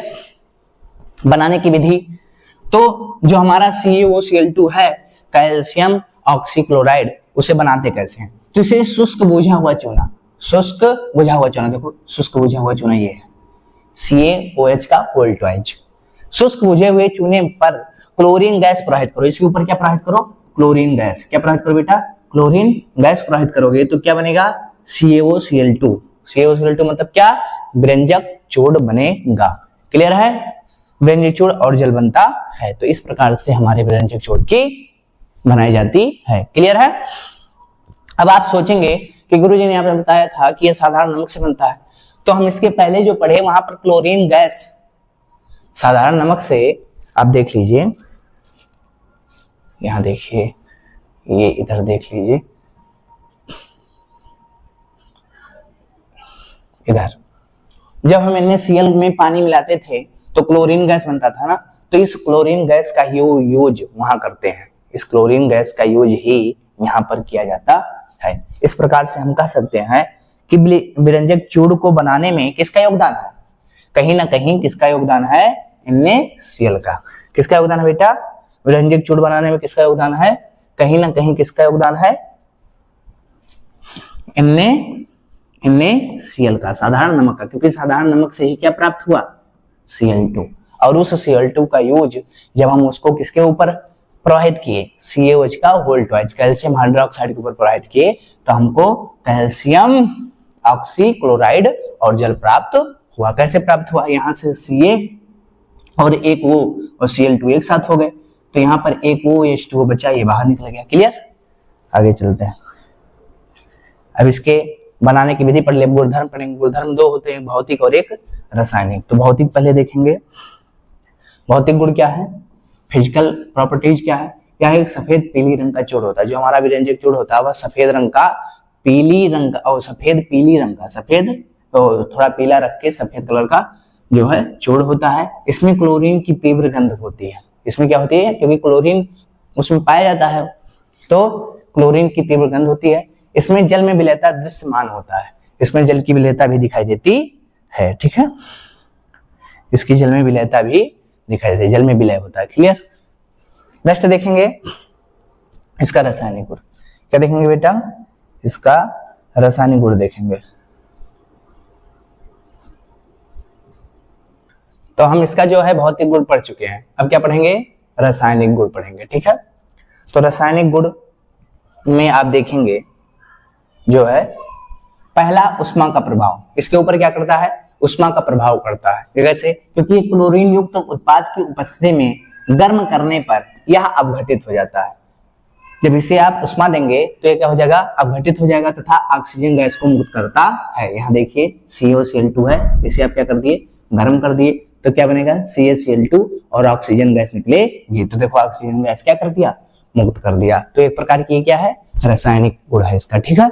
दूसरा, अगर इसे आप गर्म करो, केवल गर्म करोगे तो ऑक्सीजन गैस देगा, लेकिन अगर आप इसे गर्म करो किसके साथ?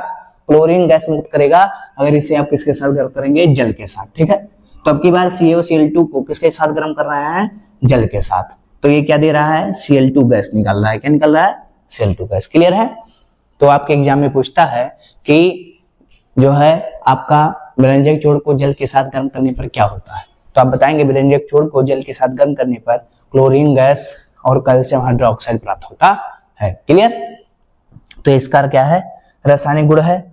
जैसे कि आप मान के चलिए कि बहुत से टीचर जो है रासायनिक गुण और भौतिक गुण नहीं पढ़ाते हैं, लेकिन जब हमारे बोर्ड एग्जाम में क्या होता है आ जाता है या कोई अपक्रिया पूछ लेती है तो हम नहीं समझ पाते हैं, क्योंकि वो इसका रासायनिक जो यही रासायनिक गुण है वही अपक्रिया बोर्ड में पूछा जाता है, जिससे हमारे बोर्ड में जो होता है हम रासायनिक समीकरण नहीं बना पाते हैं और हमारा नंबर कट जाता है। तो बहुत से टीचर जो है रासायनिक गुण और भौतिक गुण नहीं पढ़ाते हैं, तो आपके लिए उपयोगी है, इसे आप मान के चलिए, ठीक है। देखेंगे दूसरा अम्लों से अभिक्रिया। पहला उष्मा के प्रभाव पड़ा, जब गर्म किए तो टूट गया, एक बार केवल गर्म किए तो जो है आपका ऑक्सीजन गैस दिया, जब जल के साथ गर्म किए तो वह आपको क्लोरीन गैस दिया। लेकिन दूसरा इसका रासायनिक अभिक्रिया क्या है, रासायनिक गुण क्या है, दूसरा अम्ल से अभिक्रिया करता है। कौन, विरंजक चूर्ण। तो विरंजक चूर्ण जब अम्ल से क्रिया करता है, तरल अम्ल से, कैसा अम्ल होता है, तरल होता है, अब क्रिया कर हाइपोक्लोरस अम्ल। कौन सा अम्ल, हाइपोक्लोरस अम्ल, जो एक शक्तिशाली आक्सीकारक होता है। क्या बनाता है, जब इसे अम्ल से क्रिया कराते हैं, किसका, अम्ल से क्रिया कराते हैं विरंजक चूर्ण का, तो वह हाइपोक्लोरस अम्ल बनाता है, जो एक शक्तिशाली क्या होता है, आक्सीकारक होता है। आक्सीकारक का मतलब जो स्वयं का क्या कराए, अपचयन, और दूसरे का उपचयन कराए, ठीक है। तो CaCl2 है, ये आपका विरंजक चूर्ण है, अम्ल के साथ क्या कर दिए, इसे गर्म कर दिए, अम्ल के साथ अभिक्रिया करा दिए, तो यह कैल्शियम सल्फेट, कैल्शियम क्लोराइड, और देखिए क्या बनाया, हाइपोक्लोरस अम्ल। यही है आपका क्या, हाइपोक्लोरस अम्ल। क्लियर है। तो अम्ल के साथ क्रिया करके कौन, अम्ल के साथ क्रिया करके विरंजक चूर्ण हाइपोक्लोरस अम्ल बनाता है। क्लियर। और कैल्शियम सल्फेट और कैल्शियम क्लोराइड भी बनाता है। क्लियर है। आगे चलें। तीसरा कार्बन डाइऑक्साइड से क्रिया। तीसरा किससे क्रिया करता है, कार्बन डाइऑक्साइड से। अगर आप विरंजक चूर्ण का कार्बन डाइऑक्साइड के साथ क्रिया कराएंगे तो आपको क्या प्राप्त होगा, कैल्शियम कार्बोनेट और क्लोरीन गैस। तो यहाँ देखिए कार्बन डाइऑक्साइड की क्रिया कराई जाए तो क्लोरीन गैस मुक्त होती है, देखिए निकल रहा है, और इसका उपयोग क्लोरीन गैस के उत्पाद में भी होता है। क्लियर। आगे चलें। तो दो हम पढ़ चुके।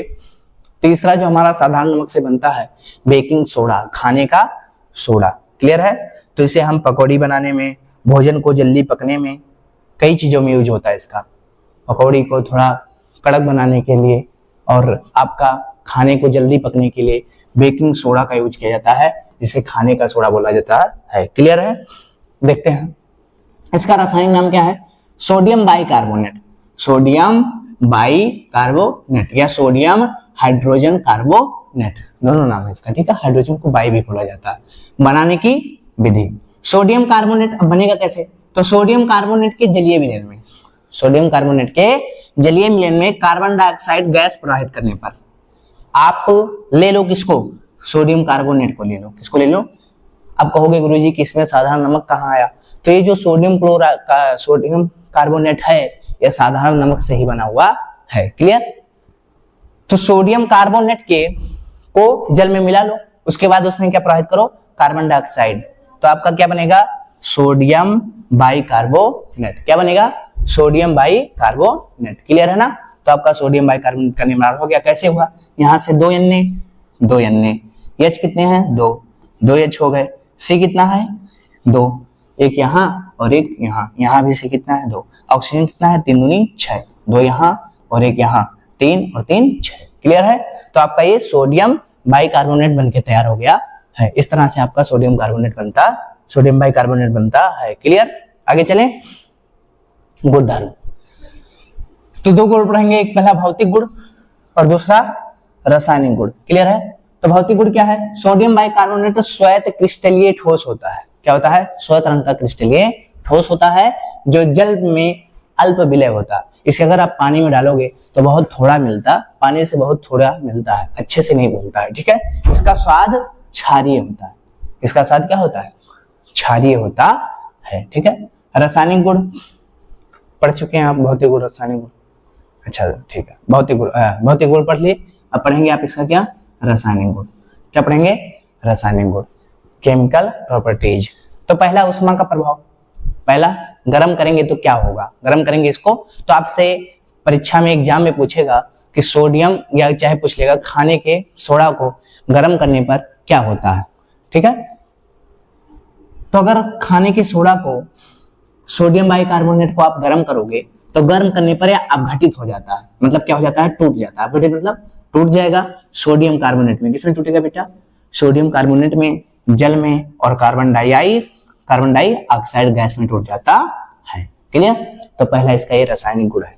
क्लियर हो। आगे चलें, आगे देखते हैं दूसरा अम्ल से अपक्रिया। दूसरा क्या देखेंगे, अम्ल से अपक्रिया।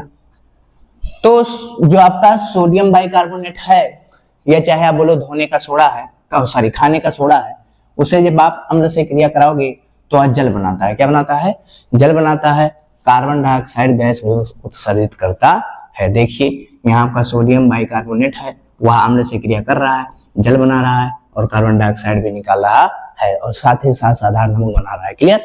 यहाँ भी आपका सोडियम बाइकार्बोनेट है, यहाँ पर अम्ल है, दो एग्जाम्पल है, क्रिया कर रहा है, जल बना रहा है, कार्बन डाइऑक्साइड और सोडियम सल्फेट बना रहा है। क्लियर। तो यहाँ से देखो NaCl एक साथ हो गए, यहाँ पर एक H दो H और एक O एक साथ हो गया, H2 हो गया, यहाँ से CO2 निकल गया। क्लियर। इसी तरह नीचे वाला भी है, दो Na SO4 इधर हो गया, H2O और यहाँ पर 2H और यहाँ पर 2H, 4H हो गए और वहाँ का 2 इधर हो गया। अभी आपका 4O बचा तो 4O यहाँ हो गया और एक C बचा था, C इधर आ गया। क्लियर। अब इसका उपयोग देखेंगे, जो हमारा खाने का सोडा है उसका क्या देखेंगे बेटा, उपयोग देखेंगे। उपयोग कहाँ होता है, बेकिंग पाउडर बनाने में, बेकिंग पाउडर बनाने में, एंटी एसिड दवाओं में, एंटी एसिड दवाओं में। एंटी एसिड का मतलब होता है अगर हमारे अंदर पेट में जलन हो रही है, दर्द हो रहा है, अम्ल की मात्रा बढ़ गई है, तो वहां पर हम इसका यूज करते हैं। ठीक है। प्रतिकारक के रूप में, प्रतिकारक मतलब होता है कि जो हमारा किसी चीज को, किसी के क्रिया को, मतलब मान के चलो अम्ल की क्रिया को क्या कर दे, निष्क्रिय कर दे। ठीक है।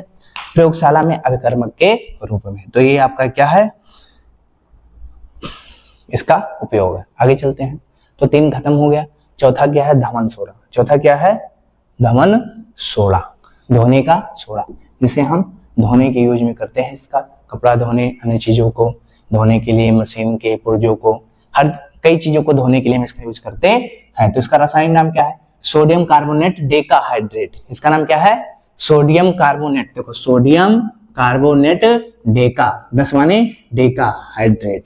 क्लियर है। तो इसका रासायनिक नाम है सोडियम कार्बोनेट डेकाहाइड्रेट। बनाने की विधि क्या है, प्रयोगशाला में सोडियम हाइड्रोक्साइड के सांद्र विलयन में कार्बन डाइऑक्साइड गैस प्रवाहित करेंगे। अगर प्रयोगशाला में अगर क्या ले लें आप, सोडियम हाइड्रोक्साइड ले लें। क्या ले लें बेटा, सोडियम हाइड्रोक्साइड का कैसा लें, सांद्र विलयन लें। उसमें क्या प्रवाहित करें, कार्बन डाइऑक्साइड गैस प्रवाहित करें। क्लियर, प्रवाहित करें।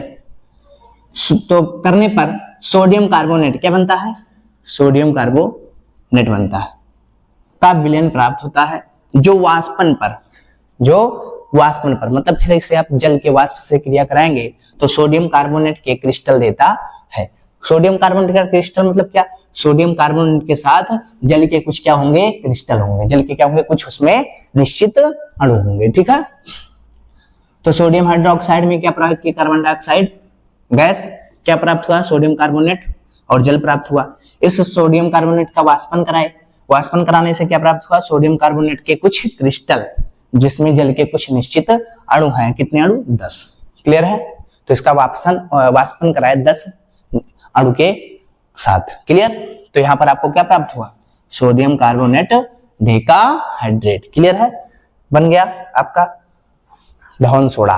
गुणधर्म, पहला भौतिक गुण, दूसरा रासायनिक गुण। तो भौतिक गुण क्या है, भौतिक गुण है सोडियम कार्बोनेट सफेद रंग का गंधहीन पारदर्शी क्रिस्टलीय ठोस होता है। ठीक, क्रिस्टलीय छोट, जिसके छोटे छोटे अणुओं, कई छोटे छोटे अणुओं से मिलकर बनता है, वो क्रिस्टलीय छोट होता और ठोस होता है। ठीक है। इसके एक अणु में 10 अणु क्रिस्टल जल होते हैं। अभी देखिए ना, 10:2 था। शुष्क वायु में खुला छोड़ने पर यह क्रिस्टल जल के 9 अणु को त्याग देता है। अगर इसे आप शुष्क वायु में खुला छोड़ देंगे तो उसके पास जो 10 जल के अणु हैं वो 9 क्या कर देगा, त्याग देगा। इसकी प्रकृति कैसी होती है, क्षारीय होती है। कैसी होती है, क्षारीय। अब इसका क्या देखेंगे, रासायनिक गुण। क्या देखेंगे, रासायनिक गुण। रासायनिक गुण में क्या है, ऊष्मा का प्रभाव। अगर इसे आप गर्म करेंगे, किसको, सोडियम कार्बोनेट डेकाहाइड्रेट को गर्म करेंगे, तो गर्म करने पर यह जल और किसमें, Na2CO3 में टूट जाएगा। ठीक है, किसमें टूट जाएगा, Na2CO3 में। ठीक है, 10:2। फिर इसे आप क्या करेंगे, गर्म करेंगे तो जल क्या हो, जल के अणु टूटकर अलग हो जाएंगे और सोडियम कार्बोनेट प्राप्त होगा। देखिए लिखा है, गर्म करने पर निर्जल श्वेत चूर्ण में परिवर्तित हो जाता है। देखिए, निर्जल श्वेत चूर्ण में परिवर्तित हो जाता है। ठीक है, आगे चले।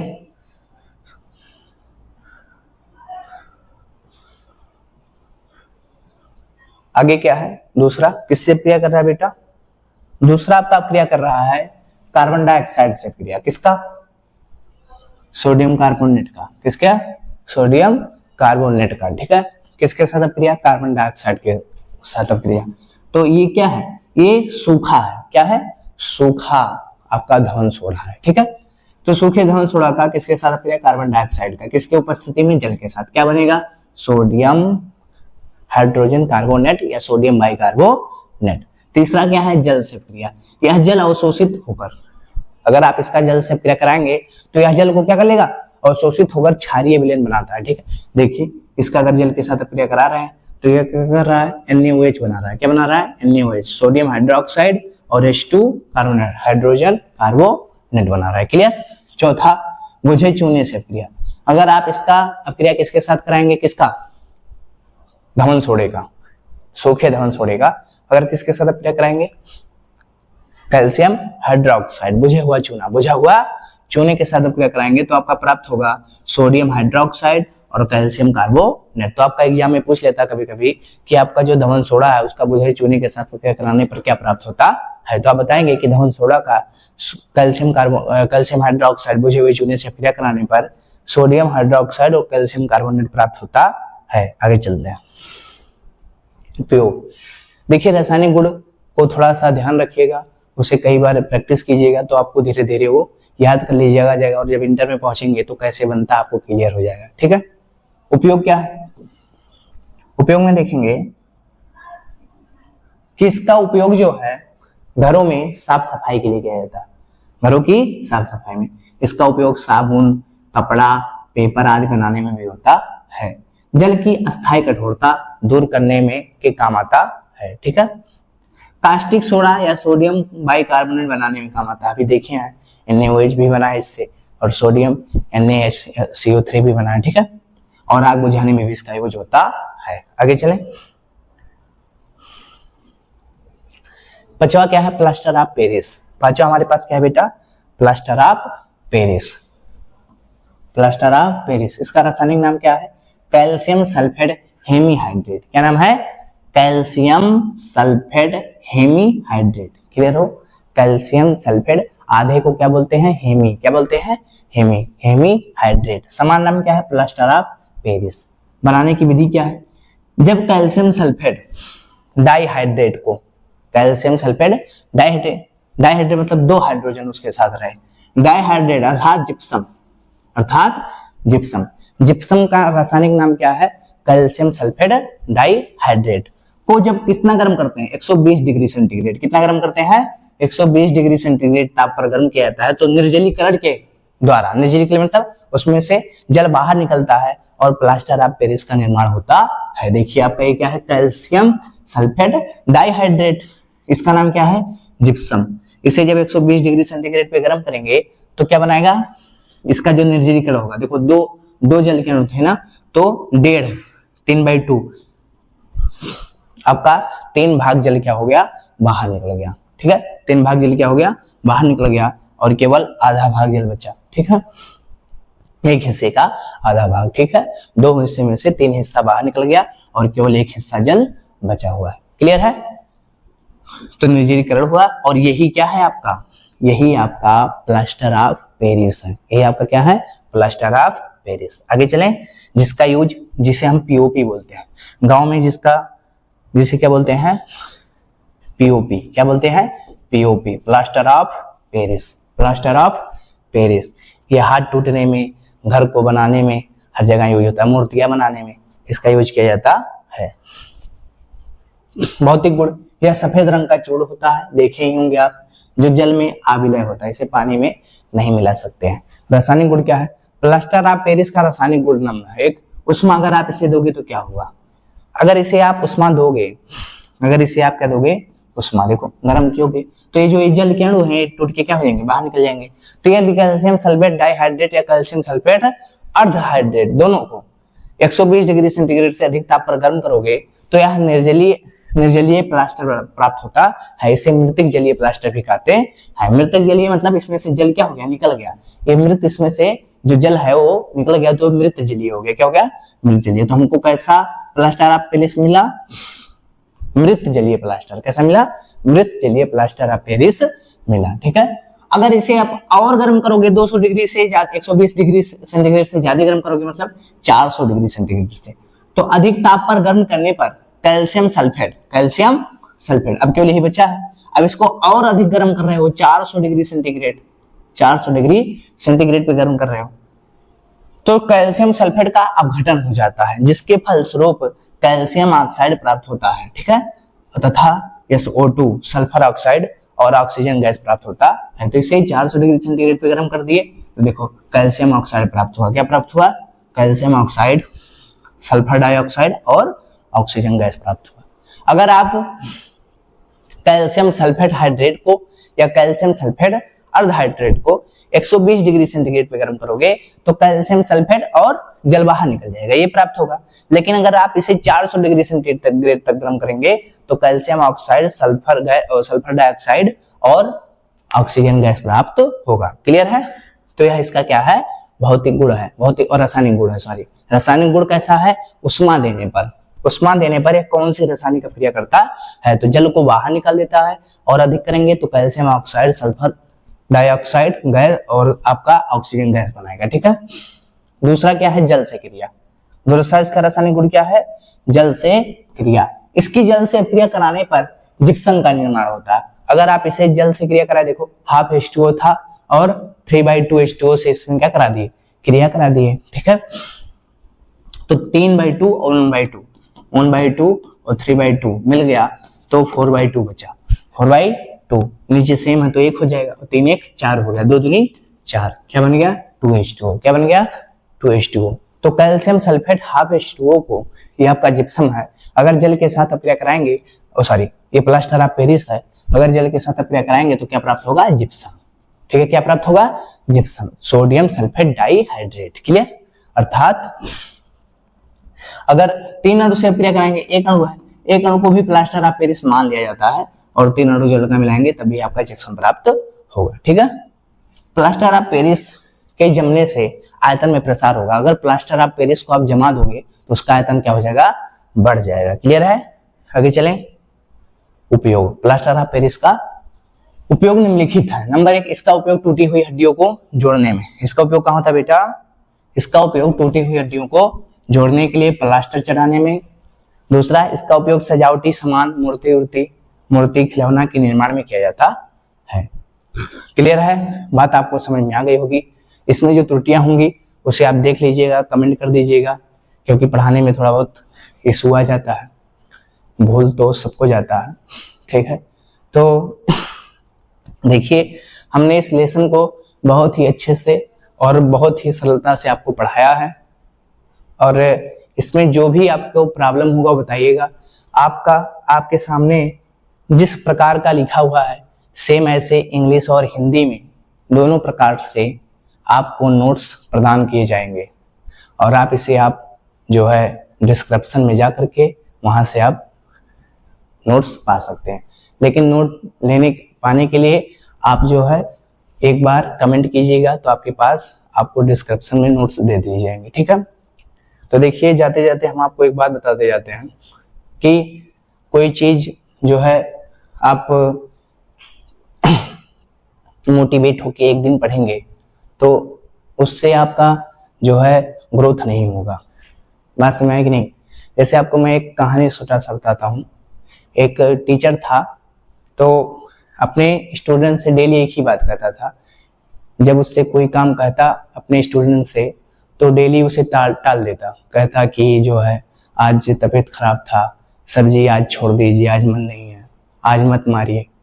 तो जो टीचर था वो बार बार उसे टॉर्चर करे, समझाए कि नहीं कर लाओ, लेकिन वो बच्चा बार बार नहीं मानता था, उस बात को माने ही नहीं। रोज कुछ ना कुछ बहाना कि सर जी ऐसा कीजिए, कल ले आइए, कल ले आएंगे, कल चेक करा देंगे, कल याद कर देंगे, कल पे टाल देता था। इस तरह से टीचर बहुत परेशान हो गया। अब टीचर क्या, उसे दंडित करके तो 1 दिन 2 दिन बहुत ज्यादा प्रेशर से 3 दिन करा सकता था, डेली तो करा नहीं सकता था। तो टीचर जब बहुत परेशान हो गया तो उसने क्या किया, सोचा इसे किसी तरह से ठीक किया जाए। तो उसके दिमाग में विचार आया, और जब दूसरे दिन स्टूडेंट पढ़ने आया तो स्टूडेंट ने कहा कि सर जो है मुझे पानी पीने जाना है। तो टीचर ने कहा ठीक है चलो पानी पीने चलते हैं, आज मैं भी तुम्हारे साथ चलूंगा और मैं जहाँ ले चलूंगा वहां आपको पानी पीने को मिलेगा। तो टीचर ने लेके स्टूडेंट को अपने एक सूखे कुएं के पास गया, सूखे कुएं के पास गया और कहा अब आपको प्यास लगी हुई है और कुआं आपके सामने है, अब आप कुएं को खोदिए और पानी निकाल के पी लीजिए। तो उस दिन उस बच्चे को समझ में आया कि जब कोई चीज, जैसे आपका बोर्ड का एग्जाम आपके पास में आ जाएगा, नजदीक आ जाएगा, तो अगर आप चाहेंगे कि एक ही दिन सारा चीज खोद के और सब याद कर लें, एक ही दिन खोद के कुएं से पानी निकाल के पी लें, तो ये मुमकिन नहीं हो पाएगा। इसलिए हमको डेली जिस मोटिवेशन से हम एक दिन पढ़ते हैं उसी मोटिवेशन से हमें डेली पढ़ना चाहिए। तो इस प्रकार ने टीचर ने उसको समझाया और वो स्टूडेंट अच्छे से समझ गया। तो हमें ना कहीं हमें भी समझना चाहिए कि हमें डेली थोड़ा पढ़ें लेकिन डेली पढ़ना चाहिए। ठीक है, तो अपने सेक्शन को यहीं क्लोज करते हैं। अगर आपको चैनल पे जो पढ़ाया हुआ है हमारे सभी टीचरों के द्वारा पढ़ाई हुई चीज़ें पसंद आ रही हैं तो चैनल को लाइक कीजिए, सब्सक्राइब कीजिए और शेयर कीजिए। और साथ ही साथ सबसे मेन काम क्या है कि जो भी हमारे पढ़ाने में इशू आ रहे हैं उसे आप जरूर हम तक सूचना दीजिए कि सर जी जो है आपके पढ़ाने में इशू है, इसको आप सही कर लीजिए। ठीक है, ओके, धन्यवाद।